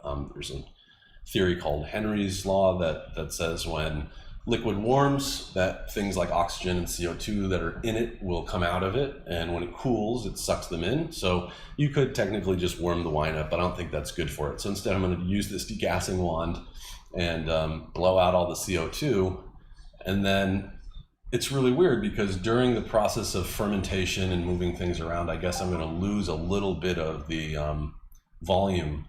So it says to add water to fill it up to a certain, like, so that the vessel, the glass vessel, is like almost completely full. So there's no air space, nothing to like, you want to get rid of that dead space. But one of the tricks that I learned by reading about this and taking a different approach to learning than just doing the wine kit instructions was I'm supposed to add, instead of water, add a similar wine. So like a store-bought wine, top up your finished wine with that. So it'll be like a cup or 3 cups or something like that. It's not going to be a lot of wine. But so I'm going to go out and get an inexpensive but not cheap wine from Tempranillo, probably a Rioja or something like that. And it'll be cool because I'll put like 3 cups of it into the fermenter and the rest can go into my belly. So it's neat though. Like, I would highly advise, if you're any hobby, not just brewing beer, not just making wine, but for any hobby, go and find like the tips and tricks first. Because I saved myself so much heartache and so much frustration. Like earlier when I was making the wine, the kit tells you to add everything together, put the wine, the wood chips in there, and then take a fermenter reading. But that's stupid because then you're taking a fermenter reading with a bunch of wood chips in there. So I did it the other way around. I just took the fermenter or the hydrometer reading, and instead of putting the wood in, and then I put the wood in later. I mean, stuff like that. And then this topping up with water would make it watered down. It would make the body of the wine thinner, and it's just weird. It's just one of those things. So I'm excited about that. I think that'll be a nice way to kind of guarantee that my first batch is at least pretty good and drinkable. But the amount of wine that I'm making, I'm a little worried about it. Because like I'm making 6 gallons of wine, which will be about 30 750 milliliter bottles. So it's not a small amount of wine. I'm going to have a shitload of this wine. It's cool because that ends up being very cheap because the whole kit was like $100. So 30 bottles of wine for $100 is pretty awesome. But it's neat. I haven't bottled anything for a while. I stopped bottling my beer because there's a lot of work and math and shit to do with beer when you bottle, but this is not. You just put it in the bottle. There's no carbonation. It's nothing. It just has to be finished fermenting, and when that's done, it has to be clear. They gave me some ingredients to make it clear. It'll probably take, I bet I'll be drinking the first bottle in September, maybe. Yeah, probably September.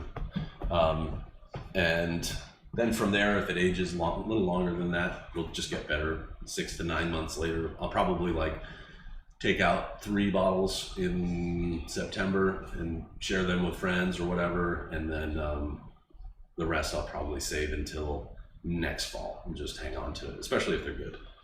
I say that, but if they're good, they may go quicker. You never know.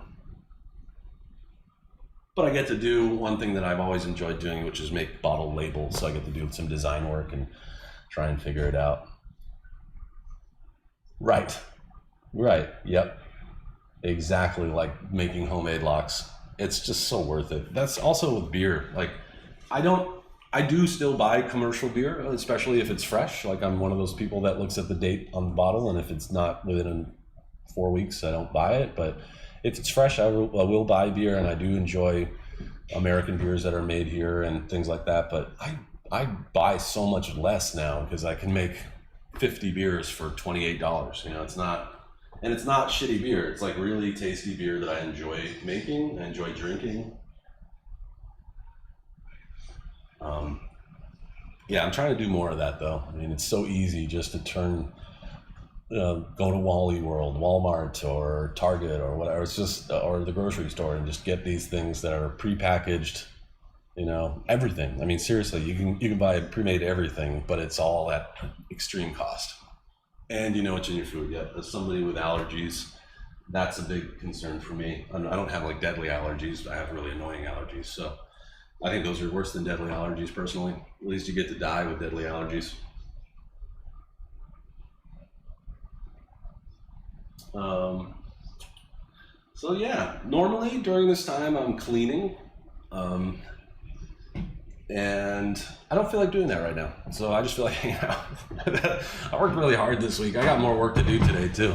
Fauna guest, I think you were here earlier, so you probably heard this already, but yesterday we had that family function and then came home at like 4 o'clock, and from 4 till 7, I primed the garage wall out back. So right when you walk out my back door, there's our garage. The neighbor behind us has their garage, and then there's another garage for the next door neighbors. And this neighborhood's kind of interesting. So like, I'm responsible for the trim and the paint on those walls of their garages that face our home. The same thing with mine. So like on the other side, they're responsible for the back trim and paint, not the roof or anything, but the trim and paint of the garage. So I just asked them, like, do you care what if I painted a completely different color than your house? You won't see it because it faces my house and there's a fence and shit there. Nobody's going to come over here and see it. And they were cool with it. So I painted it white. I whitewashed it with some all-purpose primer. There's a lot of work. It was like 95 degrees here still at that hour. But it was cool. I knocked it out in 2 hours. I'm going to go put another coat on it in the afternoon today. But oh yeah, my neighbors are pretty rad all the way around. All 3 neighbors are cool, and the street's pretty good. We really only have a couple knuckleheads, and you know, as time goes by, this area is changing very, very, very quickly. People are selling their houses or putting additions on their houses, building little mini mansions and stuff, and I'm a-okay. They can keep doing that. I'm not doing that, but they can keep doing that as long as they want. So I think we don't have a lot of riffraff, but I think at some point the riffraff we do have will move on. But yeah, my neighbor out back is crazy. He's like the funniest fucking dude. Like he just says the funniest things to me. And one of those people's like that great people person, catches me off guard every time. He's also a very big guy. So he's like, you know, he's just a really funny guy. He like, his reaction was like, yeah, man, if you want to paint your hippie mural, do whatever you want, bro. Like, cool, that's the reaction I want. That's exactly what I want from you. And then on this side, we have 2 neighbors, and they have a little boy. He's like 2 or 3 or something. He's really little. I'm probably wrong. I'm terrible at gauging children's ages, but he's a little guy. He loves our car. And then on the other side, we have a family that's super quiet. Oh, their kids are loud, but they're pretty quiet. They don't talk to anybody else. It's a lot better than the one they moved. Someone moved out of this neighbor's house and they moved in. The previous people are the ones who said, like, I went over the fence when we first bought this house and they were outside and I was like, hey dude, you know, do you want a beer or something? Because I make beer, and we had a beer and talked, and he's a little bit like not standoffish, but he was a little shy, and I was like, all right, it's fine. Not everybody's a talker. And then another time I went to go talk to him and ask him a question, and he right over the fence was like, well, hey man, you know, I just want to let you know that because of our religion, I can't be friends with you. And I was like, oh, well, because of my religion, I can be friends with you. So if you want to be friends, let me know, but no hard feelings. Have a nice day. It's probably one of the strangest neighbor moments I've ever had in my life. I literally was like, oh, well, and that's what I said. I just couldn't think of anything. So I was like, my religion says we can be friends with anyone. So if you want to be friends, let me know. I was like, I kind of felt like saying like, blink twice if you're in danger, but I gotta respect boundaries, you know. That's one of those things. The fence is there for a reason. So if you don't want to be, won't you be my neighbor? If you don't want to be my neighbor, I guess it's all good. Isn't that funny? I'm sure I've mentioned it before, but every time I think about it, I just remember his face, and I'm like, man, that sucks. How do you know I'm not your religion? How did that come? Did you ask me? I don't remember telling you what religion I was. Life is so strange sometimes.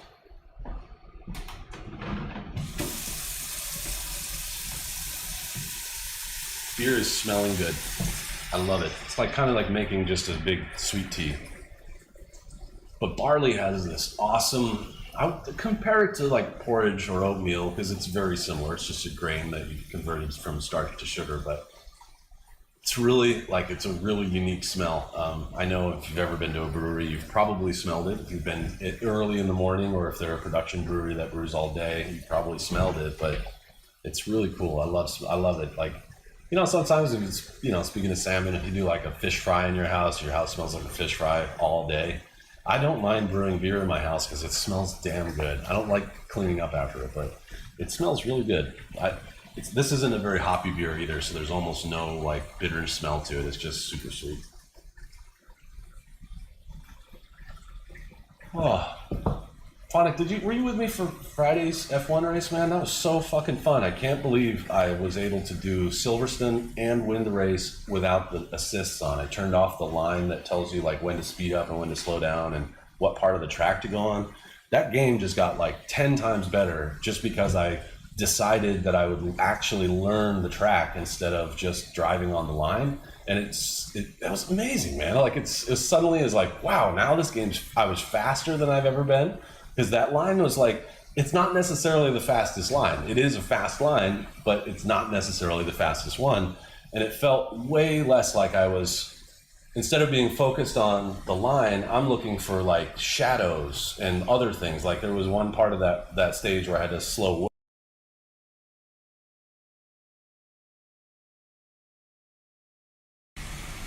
Okay, sorry. There was one part of that track where I had to keep slowing down to like third gear, and the way that I decided where to start braking was because there was a sign and it laid a shadow on the road. Like that was so much better than following damn lines. And they also put signs on the track that as you're coming into a turn you see like 150, 150, and it tells you how many, I'm assuming, meters it is until the corner. And I actually started learning how to use that so much better. I feel like that would be my advice to my former self. The postcard from the future should have said, yo, turn off the assists because this game is way better without the assists. And it was. I enjoyed the hell out of it. It was hard to take the simulator setup down because I just wanted to keep driving.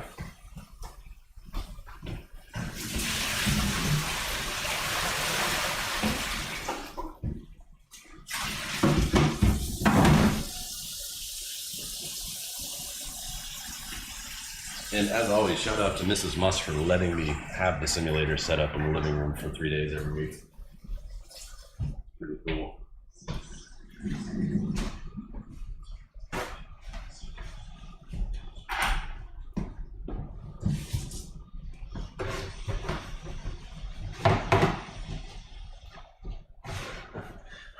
I just found some drips of grape juice. I wonder how long I'm going to be finding little purple dots in this room now.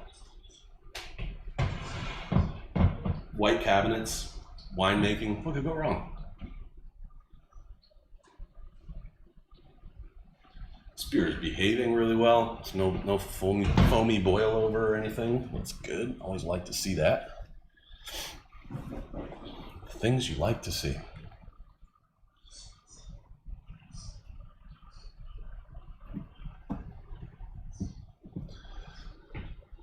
What else? I had some ceviche yesterday, and like the best kind of ceviche, homemade. It's awesome. It's really good. They had two. They had one that was like a more traditional fish ceviche, and then another one that was fish and shrimp mixed, and then had like some green salsa in it. I stuck with that one. That shit is good. In fact, I think I might have some leftovers in the fridge. That might be lunch.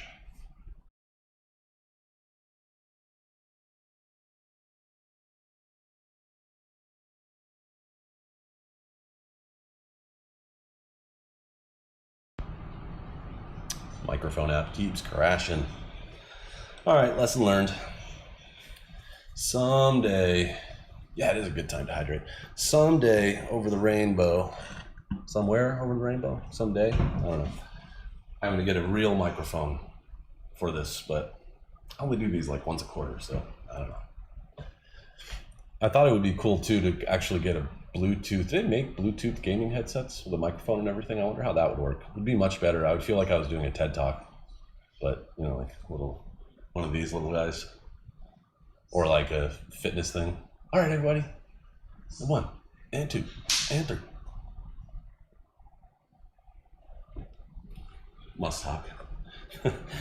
This is my second reference to TED Talk because my friend Woodsboro was the one who inspired that YouTube video that got all that attention because of Streamlabs. We were texting about it. He's like, holy shit, you blew up. And I was like, yep, next step, TED Talk. I'm gonna give a TED talk on how to use Streamlabs.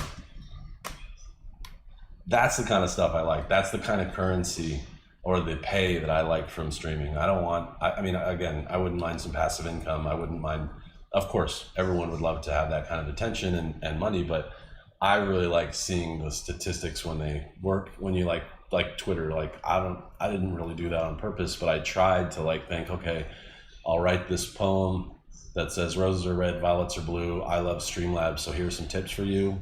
And then I'll put the YouTube video. Maybe if I at Streamlabs, it'll somehow get it in front of some people. I had no idea or no expectation that they were going to retweet it. You know, like I thought people probably tag Streamlabs every minute. I mean, it's a really popular, I'm using it right now. I mean, it's a really popular piece of software. And they retweeted it like 2 minutes later, and I love the stats, man. I love seeing it. I really like YouTube stats. Twitter stats suck. They don't even make sense. Most of them are not, I don't even think are real.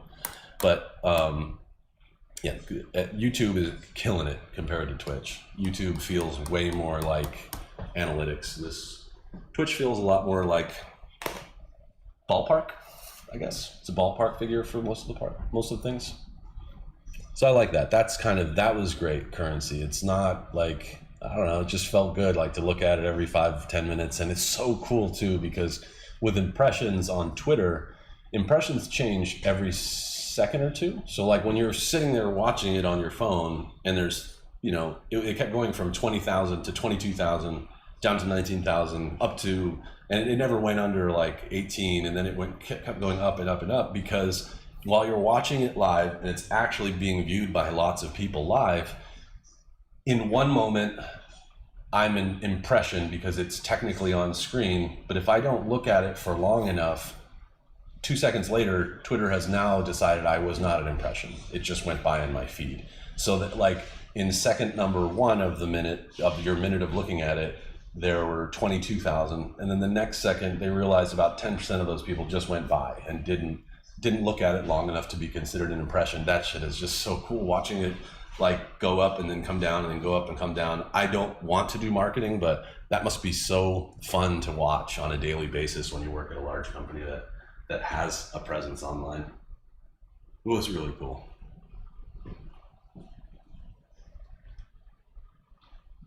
But again, do I want to worry about it and start my day thinking about it every day? Absolutely not. It's like the last thing I want. It's cool when it happens. Lanio mentioned earlier, we were talking about seasonality and whether or not the number of viewers and all that other stuff, you know, like I said, last time I had like 25 people watching this at certain times, and this has been pretty slow for any of my streams actually, which is fine. But he was saying, you know, maybe it's because you didn't send as many notifications, because this month I've decided to stop doing go live notifications on Twitter, because I don't think that they do anything. I think people see them and ignore them, or see them and kind of think like, you're like, again, I want people to come and play, and I want people to join my stream, and of course I want to hang out with a bunch of people, but I don't necessarily want to feel like I'm like, oh, I got to get people to come. I mean, it's great when people show up, but I honestly just love the concept of hanging out. Also like the Streamlabs part of it a lot, which is why I'm going to focus on doing some YouTube content for them around their software, because it's cool. It's like brings out that audio video nerd in me that's always wanted, like always, even since like the 90s when you couldn't do anything fun with that without like a crazy good computer. I struggled through it and made little skate videos and VHS stuff, and yeah, it's much better. I don't like pushing it either. It's just dumb, because I'm not pushing anything. I'm not selling anything. Like, I'm not that cool. I accidentally say funny things once in a while. That's like the level of my comedy.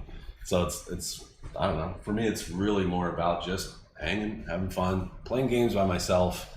Mrs. Muss has a hard time with the mechanics of DualShock first or third person games. Like, she's really good at Animal Crossing, Tetris. I mean, but Animal Crossing is a fixed camera angle. As far as I know, you really can't. It's just up and down. You move up and down, left and right. There's no big deal. I wish that she played more, but I like to play with other people, you know, and it's so much more fun to make an achievement, like playing Black Mesa, like that whole playthrough that I did a couple of weeks ago. That was some of the best times, some of the most fun gaming time I've had in years. And it didn't matter whether or not there was a bunch of people hanging out or not, but it was nice. It was nice to have people in there talking about it, reminiscing about Half-Life 1 and the differences between it and Black Mesa and all that stuff. It was fun to do the F1 stream on Friday and actually have some like really, really good results from making a change and learning a little bit more about it. I mean, you can't beat that. There's not a lot of other hobbies that allow that. Fun shit. Oh yeah. Actually, I should have picked it up. I saw Dead Space. Steam told me that Dead Space was on sale recently. I'll watch for it and pick it up though, definitely. It's gotta be cheap. I don't remember what it was on sale for, but it's gotta be cheap at this point. I watched that trailer of it and people were like, the reviews were all like, or all the comments were like, the people who made this are insane, or like, you know, like, why would someone make a game like this? So I'm looking forward to it. I think it sounds cool.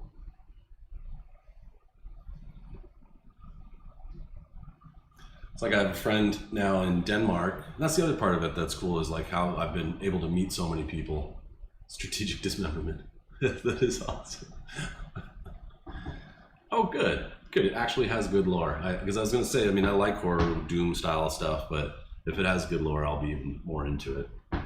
But like I was saying, speaking of horror, I have this friend now in Denmark that plays horror games, and I really like his style. You know, he does a little bit of like the notifications and stuff like that, but it's not overdone. You know, he's really friendly. And then when you go and watch, it's like being in his living room, pretty much just like kicking back, watching the video game with somebody who's pretty good at playing it, and that's it. You know, he's got a bunch of different people from all over the world that come in and say hello, and just really pleasant. Meeting Launio and Pharaoh and Too Late and all these other people from you know, different parts of the world. We literally would have no absolute way of knowing that we all like No Man's Sky or finding each other that way. And I don't know, I guess for me too, it's a little bit, I never got into multiplayer online games. Like I never really did that, so it's new for me in that sense. I've always been a story mode type of player, so that's another added benefit of streaming.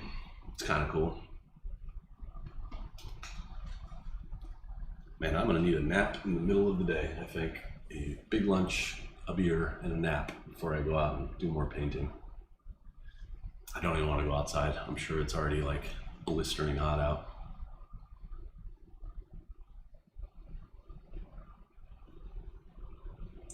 Counting down, less than 20 minutes to go before the next hop edition. And I wish there was more to say about the beer, but it's pretty simple. Pretty straightforward.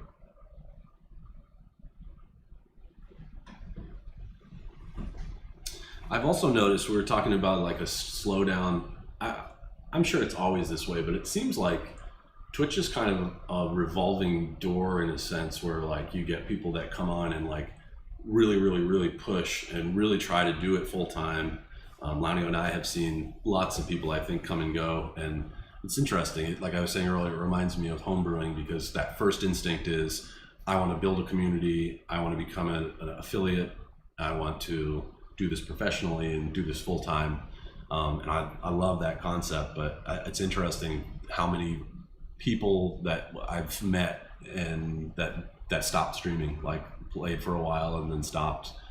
Again, probably because it felt like a job, and they kind of sucked the fun out of the gaming part of it by making it all about viewership and all about hitting affiliate.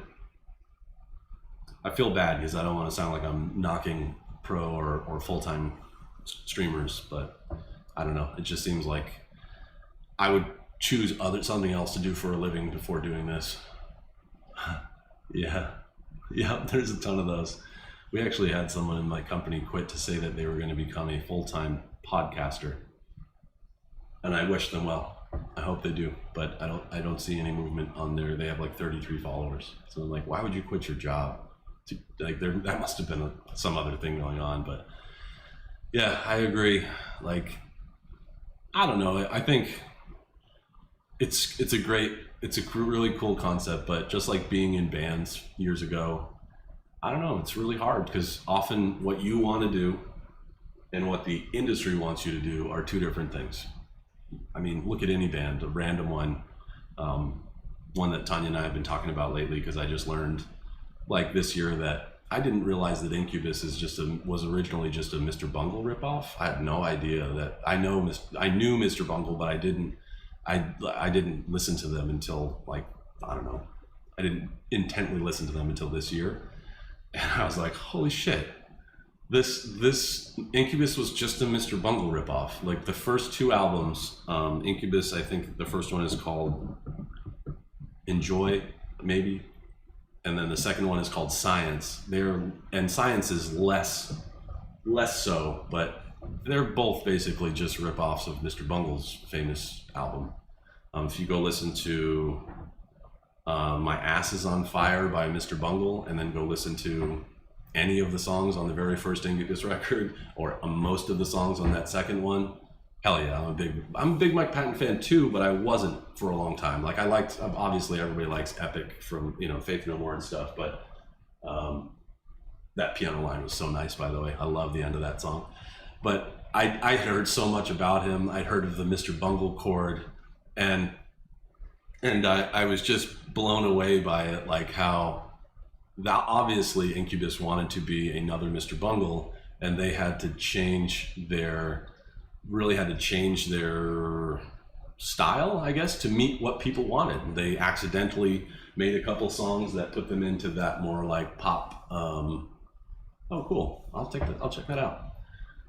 But for whatever reason, they weren't able to do what they wanted. Are they happy? Probably. Are they wealthy? Probably. But I'm sure there was many times where they're unhappy. You look at other bands that do whatever they want and don't get notoriety. I mean, you could say 311 is a huge, gigantic band, but also they're a touring band. They're somebody that's hardworking all the time, and they've been playing music that they want to play forever. And that's why part of the reason why they've, I think, never been like a huge band. They are a very successful band, but you know what I'm saying. They're not like who Incubus, for example, dwarfs them in popularity. And I don't know. It's interesting. So. And I remember being in small bands with people, and I just want to do things my own way, and we're not going to like settle for any, FNM did whatever they wanted. Oh, interesting. I've only heard a little bit of Faith No More. I'll have to check more of that out. Because, I mean, that music video with Mike Patton and the boxing gloves in the rain, so random. But yeah, I mean, I'm sure if you ask Brandon Boyd from Incubus today if he'd rather be playing Mike Patton style music than, then I'm sure he would say yes. I mean, I think they went in a totally different direction because the industry told them to do that.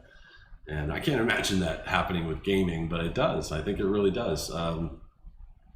What's his name? LJM, which is somebody that Launio introduced me to. He said that for the first year on streaming, he played Minecraft so much that he ended up hating Minecraft, and he just kept playing it because that's what people wanted. I would hate doing that. Oh, right. That's why we were talking about it. I didn't know that. I didn't know Mike didn't write any songs on Epic. Interesting. And Korn. We were listening to a little like TED Talk type thing from Head from Korn. And he was like, yeah, the first Korn record, we basically took these three notes from this Mr. Bungle song and changed it, and that's where what's their famous song?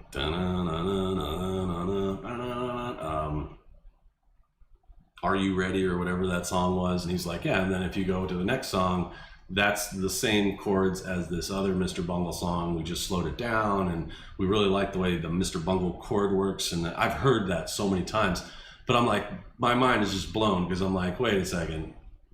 Yes. Yeah. Oh yeah, you're right. It's on that record too. Oh, is that a Mr. Bungle song? Because now I'm gonna fucking just like completely fall out of my chair if there's literally a Mr. Bungle cover on there and I didn't know that. I know that song, but Cheech and Chong, right? Okay. They have so many fun things. I like their cover of Wicked, Ice Cube's Wicked with, I think they have, what's his name? The dude who sings for Deftones come in and do that. I was going to be about to be blown away if you told me Eric in My Eye was Mr. Bungle, because it sounds like something that they would say. They're basically Cheech and Chong with more talent. And not that Cheech and Chong aren't talented people, but I don't really like Tommy Chong, but that's another topic. But yeah, I was like, wait a minute. So these are bands. I saw Incubus at Snowcore in 1996 in Stowe, Vermont. I saw them with the Voodoo Glow Skulls. God, there were so many bands that night. But I remember seeing Incubus and they were touring on the Science album and being like, what the fuck is this? Like, this is amazing. What is this? And then the next time I heard him was like the Pardon Me song. And I was like, the other what the fuck is this? Like, what the fuck is this? Because I don't like that shit. Like, I like some of the songs on that album, but they're like, rise to fame was mainly through becoming almost like a boy band. And I hate to say that, but it's sort of what happened in my opinion. They went from being this like rough around the edges. I mean, I remember seeing Brandon Boyd was a skinny, shirtless dude with dreads and a pervert mustache.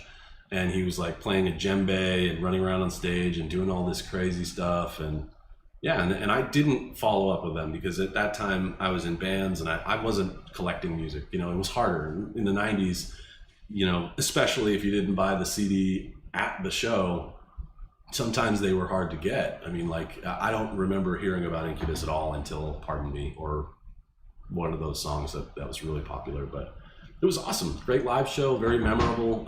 Orange 9mm was there. There were some other good ones, bunch of bands that went away.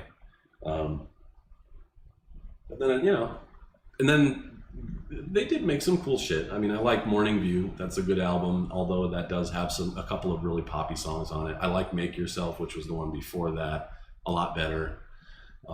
They're a cool band. I don't hate them. I would rather listen to their first 3 albums than anything else.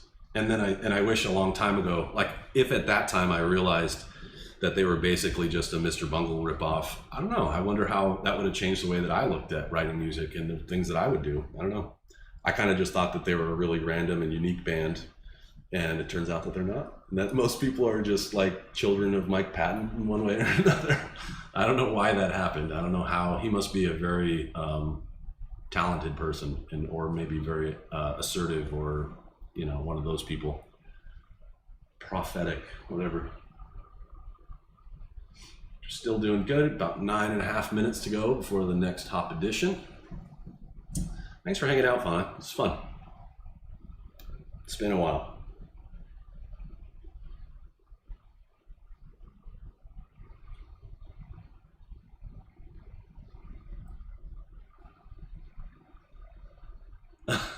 He did. That's so random. Italian. Yeah, I imagine, yeah, because if you listen to that, like now that I've listened to him, Mr. Bungle, he goes from screaming to like singing in this like, you know, I don't know how to describe his voice, but like this higher pitch, higher sort of singing voice, then down to like a lower voice, and he's just, you're right, he does have a lot of range.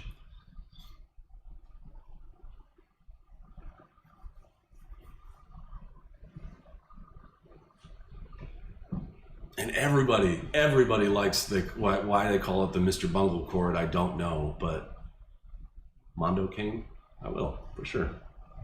I'm gonna note that right now.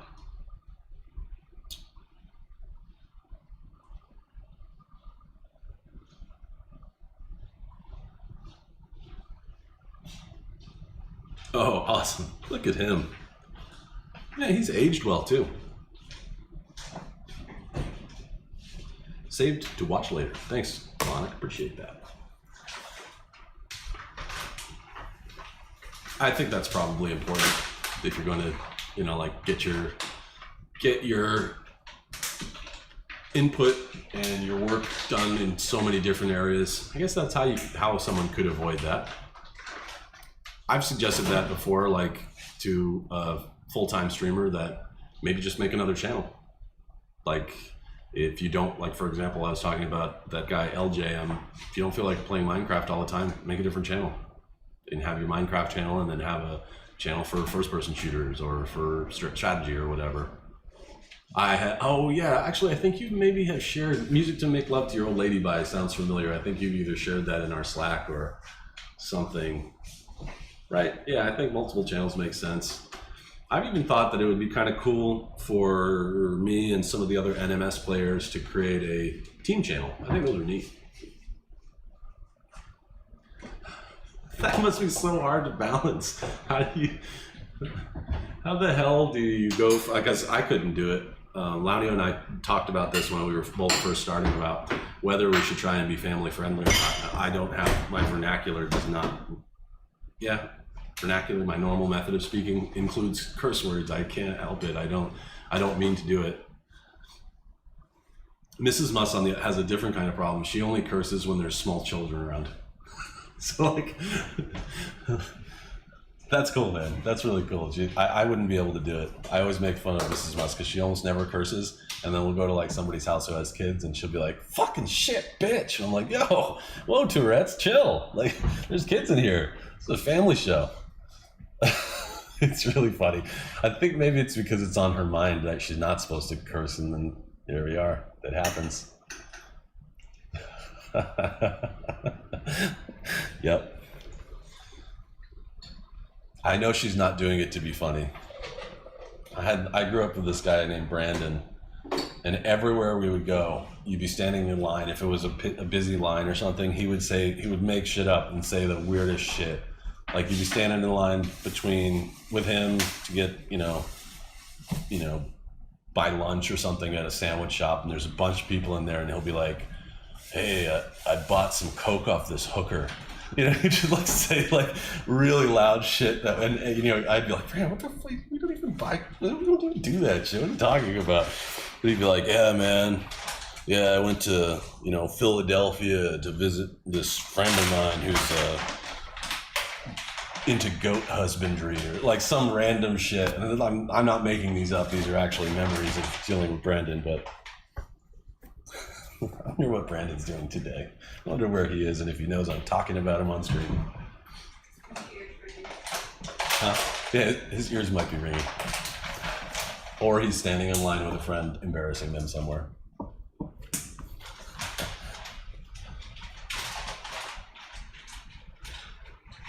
Oh, my body is fucking killing me. Holy shit. So I thought, I'm tall. I can paint a 9-foot wall without like a step stool or anything. Yeah, it kind of sucks to paint like this. So then I got a step stool.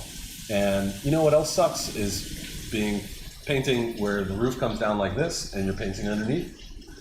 I just had like a comedy of funny errors yesterday, but I did it all without making a mess. And other than underneath my fingernails, I'm pretty cleaned up from it. And I'm so excited next week, man. I can't wait to paint this mural. I hope it comes out good. I had this weird daydream of just pointing my computer out the window and streaming the paint live, but I don't know if anyone, I don't know if that, like, I don't think it'll see far enough. I don't know, but I might play around with that.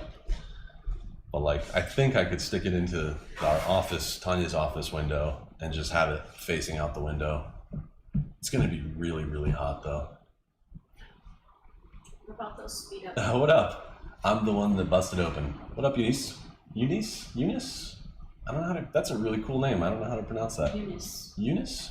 I like it. Very cool. Welcome to it. I'm Michael from Los Angeles.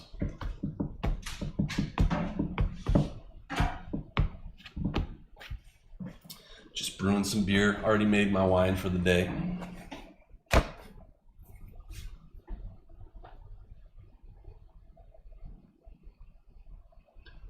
But yeah, so one of the things, so what we're doing is we're going to do a geometric design on the back wall.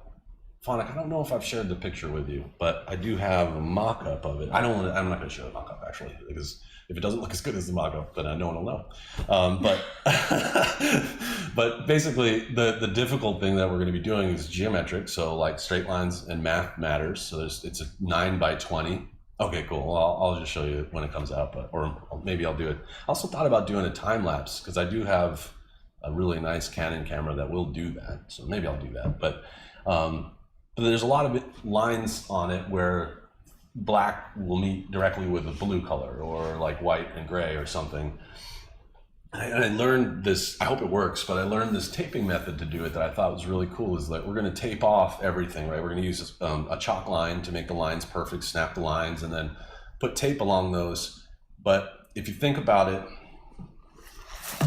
so like, you know, say I'm taping off this as a, you know, the chalk lines here, and this is the part that I'm going to paint green or whatever.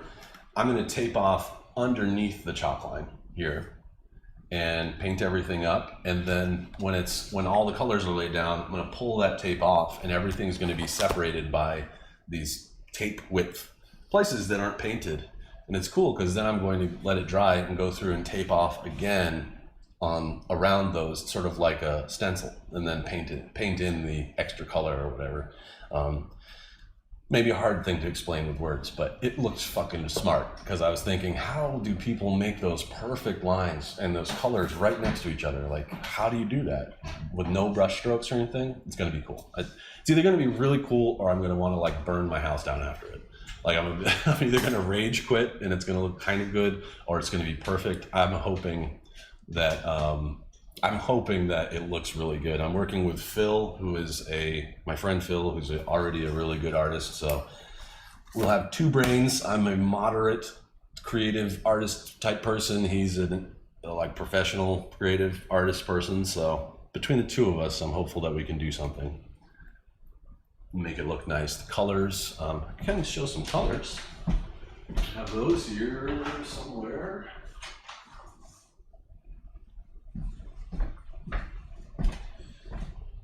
Don't know how well these will come out on stream, but those are the colors. So it's basically, one part of it is the main highlight is this blue color. Our house is like a sky blue color anyway, so it kind of goes. And then this is the other accent, which is like, it looks black on stream, but it's like really, really, really dark. Kind of like shale, is that word right? Like those, like that dark rock kind of that people put on floors and stuff. It's like that. It's kind of like a black gray. All right, it's time to add some more hops. Another 1/4 ounce of Hallertauer Mittelfrüh. Doesn't look like much. Like rabbit fruit. That goes in. That means I have 15 more minutes to go before it's time to chill this puppy down. But yeah, this dark color is called Little Black Dress. I don't know who makes these names up, but that one's pretty good.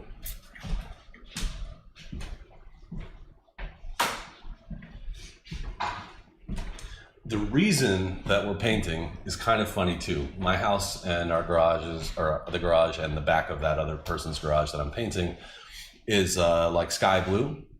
My house was renovated the summer before we bought it, and so they painted it and everything. And one of the things they did was dismantle a Mondrian's dope, dude. Hell yeah, I would love to do some. I've done graphic design style Mondrian just by using lines and the fill button and stuff. I've made some really fun stuff that way. I agree, that's a great idea. You know, you can make your own Mondrian. That was the whole part of the purpose behind what he was doing. But the reason that we're painting is because when they remodeled the house, they took out these this like brick lined garden in the front, and they stacked all those bricks up against that person's, like against their back wall. So like when we moved in here, this is the back of my neighbor's garage that faces our backyard, and there was a huge stack, like a big stack of bricks, probably, I don't know, 100 bricks, really old red 1950s style bricks. They stayed there for a while, and I was just like, they're kind of an eyesore, but we just moved. I don't know what I'm going to do with them. I just left them there. Eventually, I was like, all right, I'm going to hire somebody, or I'm going to get these away on Craigslist. So I think I charged like $50 for them or something, because they were vintage old bricks, and these people came and picked them up, and they pull their truck in on my driveway back in, and him and his wife get out and start taking bricks away. Fucking black widows and shit everywhere. But the first brick comes out, and I realized that they put the bricks there and then painted the garage. So behind that big long patch, probably a 4 foot by 2 foot patch, was just gray primer.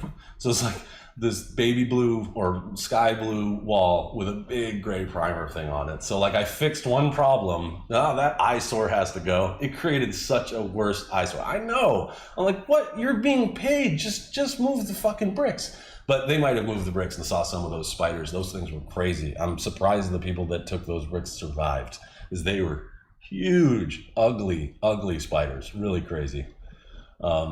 Yeah, total lazy fucks. I was just like, come on, man. And then, you know, just like anybody else, I'm really happy with my house. But just like any other, I think in the initial investment, they were going to make this house to live in. But then at some point, their decision changed and they decided to flip it. And that's where, I think that's where a lot of the end of the road stuff, like some of the way the plumbing's done in this house, I'm not a plumber and I wouldn't have done it that way. So like if my, you know, armchair opinion of your plumbing sucks, I think your plumbing sucks, it must really suck, because I don't really have a big opinion.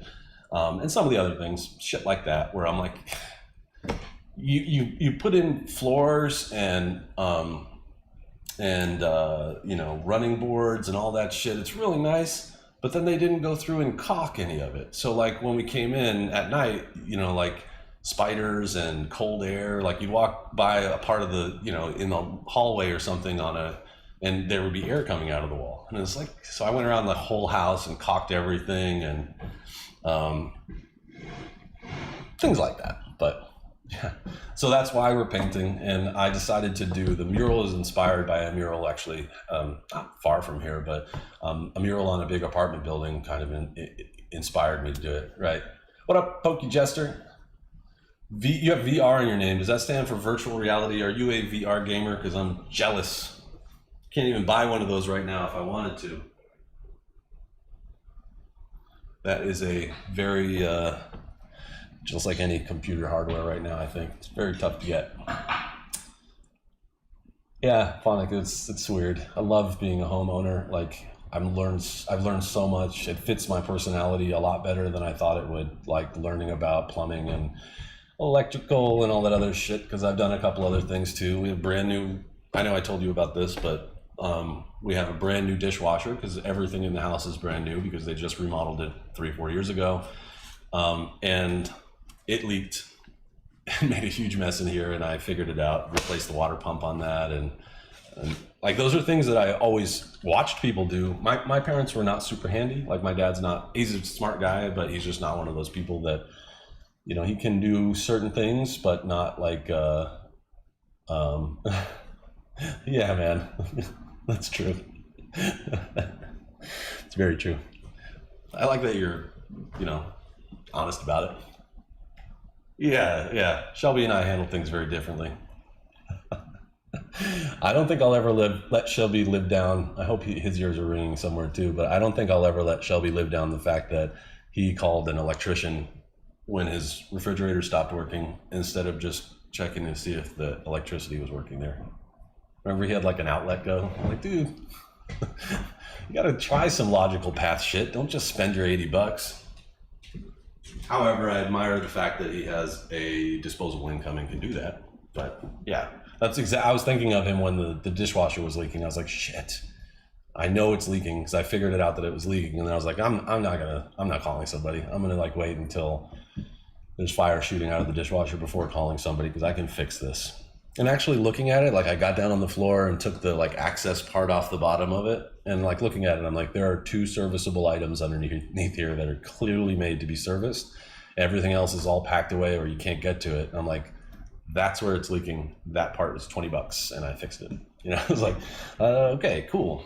But I'm like that with everything. Cars and stuff, I try to figure it out too. I'd rather not pay someone else to work on it unless it's a matter of safety. Electricity, changing a transmission on your car or something, that's hard to do at your house, but yeah. So I think I've decided, I've given it some thought. I'm gonna make this Saison a like really, really hot jalapeno or habanero, I think. I'm gonna put some spice in this motherfucker, see what we can do. Yes, yep.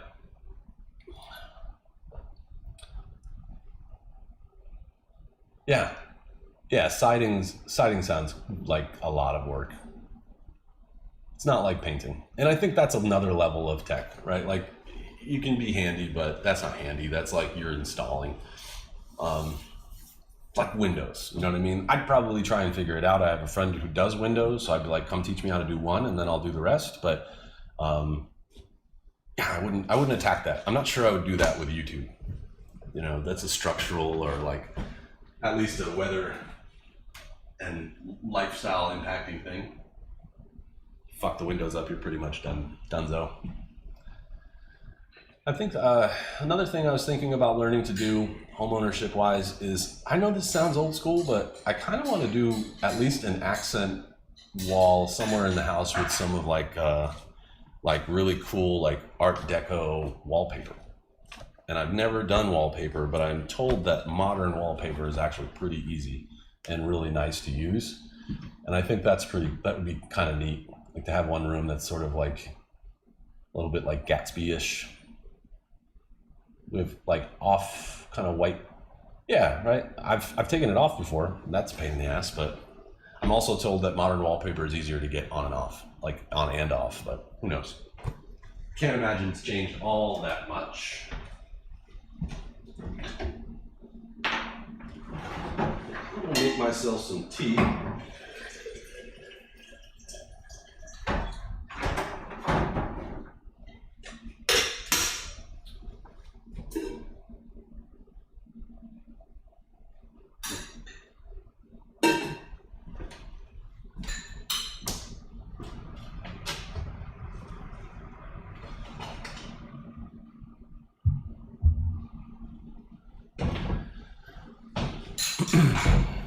But yeah, all things to consider.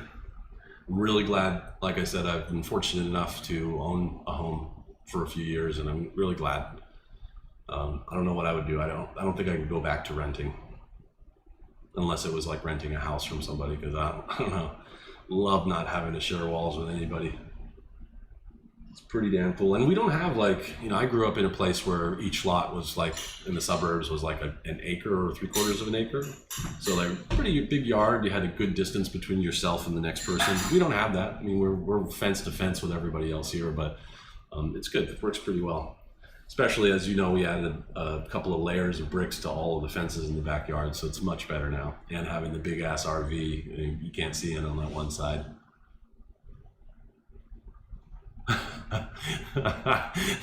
Good, dude. Be self-conscious. The upstairs neighbor, it's almost impossible to be a quiet upstairs neighbor. It's like the hardest thing. But I mean, we had our upstairs neighbor, Mrs. Muss and I lived in an apartment together in West LA for like 10 years. And I lived there for a total of 10 years at least.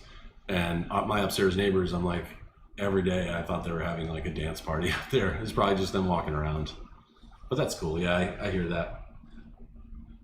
I'm not surprised that you're thoughtful like that. So I think so few people are. I mean, and doesn't mean that they're bad people. It just means they're not really thinking about how loud they are. You know, like I make fun of my parents because every time they come here, they're on the East Coast. Yeah, my wife just started doing it the other. They're on East Coast time, so they wake up hours before we do. And my dad will sit out here and eat a bowl of cereal and ding, ding, ding, ding on our we have Corel, like glass, porcelain, whatever it is. I come out and I'm like, dude, shut the fuck up. Like, I'm sleeping.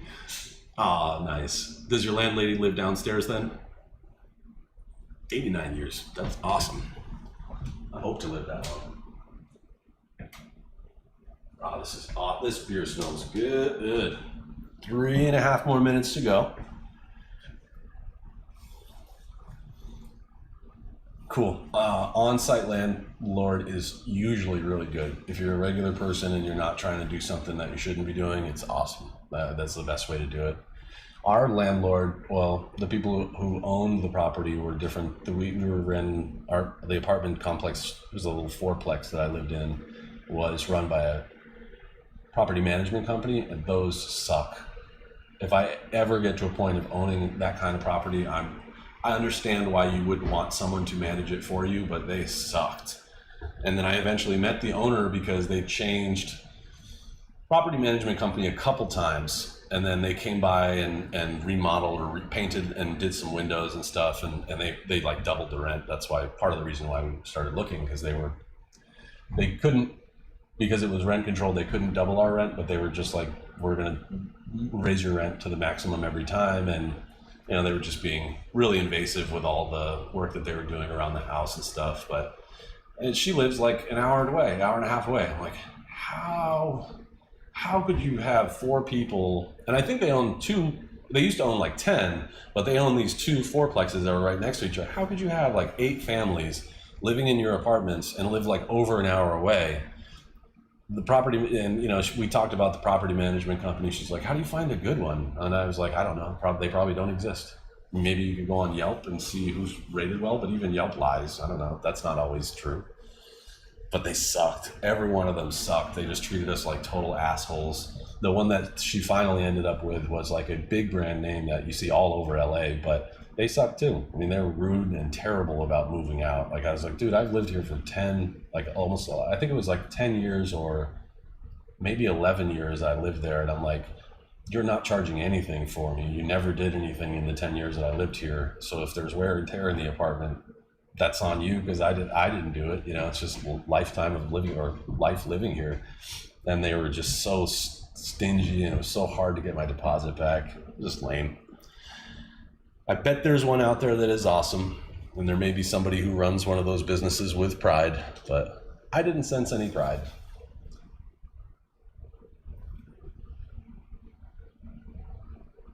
Oh, awesome.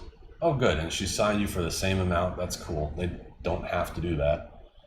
And she pays for electric, heat, water, sewer, and trash. That's dope. When I lived in Saratoga Springs before I moved to California, my rent was so cheap, but I lived in this old Victorian mansion that was split up into a bunch of different apartments.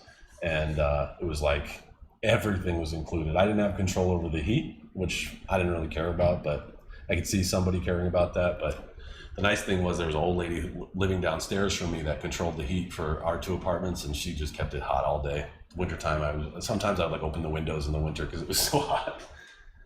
Old school place too, with the hissing radiator style radiant heat. Oh, it was awesome. I miss that place. Right, almost right across the street from the Saratoga horse racetrack, like within a quarter-mile walk. It's really, really nice. Really good time in life. No regrets though. I love living here.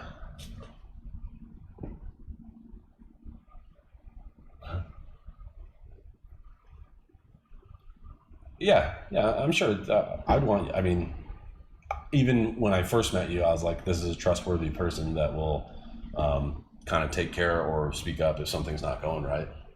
You're certainly not quiet when things are screwed up. So I've always appreciated that. I could get that too. And that's what I mean. Like, how could you live like an hour and a half away? What if, what if your place was on fire? I mean, there's a million questions I have for this person. Okay, so the beer has now boiled for an entire hour. I've added 2 sets of hops. I added some hops at the beginning. I've just added some hops 15 minutes ago. And now I've got to chill it down. And that's really not very fun to look at. So the process that I'm going to go through, just so you know, is basically I'm going to, because it's such a small amount of beer, I'm going to put it in the sink, plug the sink and put some cold water in it and just stir the hell out of it. It'll probably take like 10 or 15 minutes to do that.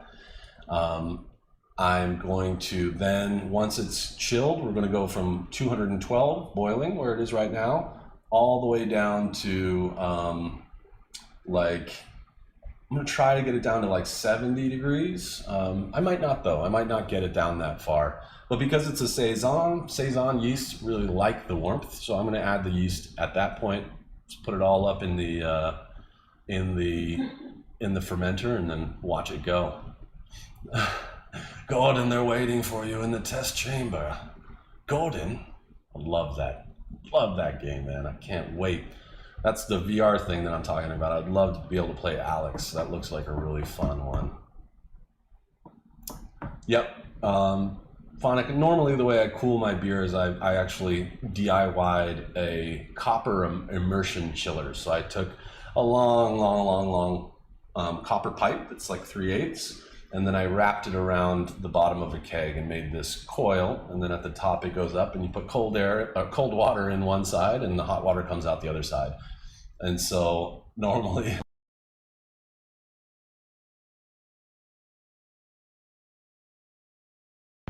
sorry about that, my mic app crashed again.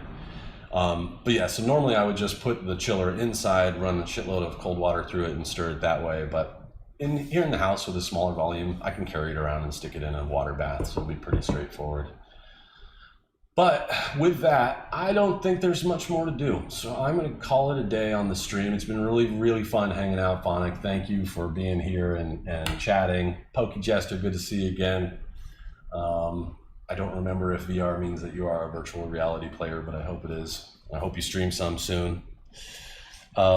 It's really cool making the wine. I think that this calls for at least a just chatting stream in another month or two to both maybe do one to drink this jalapeno or habanero beer or whatever I'm going to turn this into. I think that sounds cool. Like a Saison already is pretty spicy. It has that like black pepper yeast flavor to it.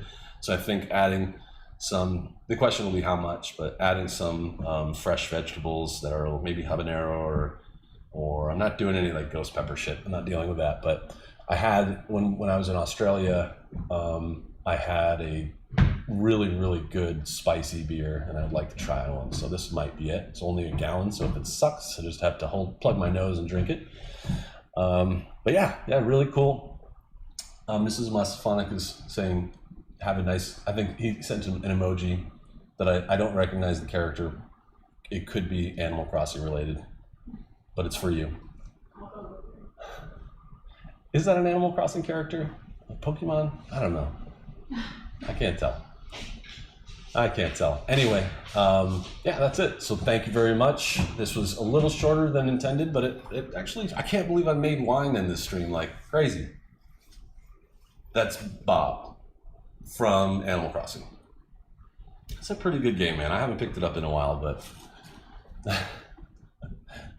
Mrs. Musk, as you know, is like a hacker in that game. She's awesome. Yeah, for sure. Everybody have a great one. It's been fun. I'm gonna go get some, God, it's only 10 a.m. I've been up since 5. I'm gonna go get some brunch of some kind. Anyway, as always, take care of yourself and each other. Be good to one another, and I'll see you on Discord or Slack or IRL, wherever we hang out. I'll be there. Take care.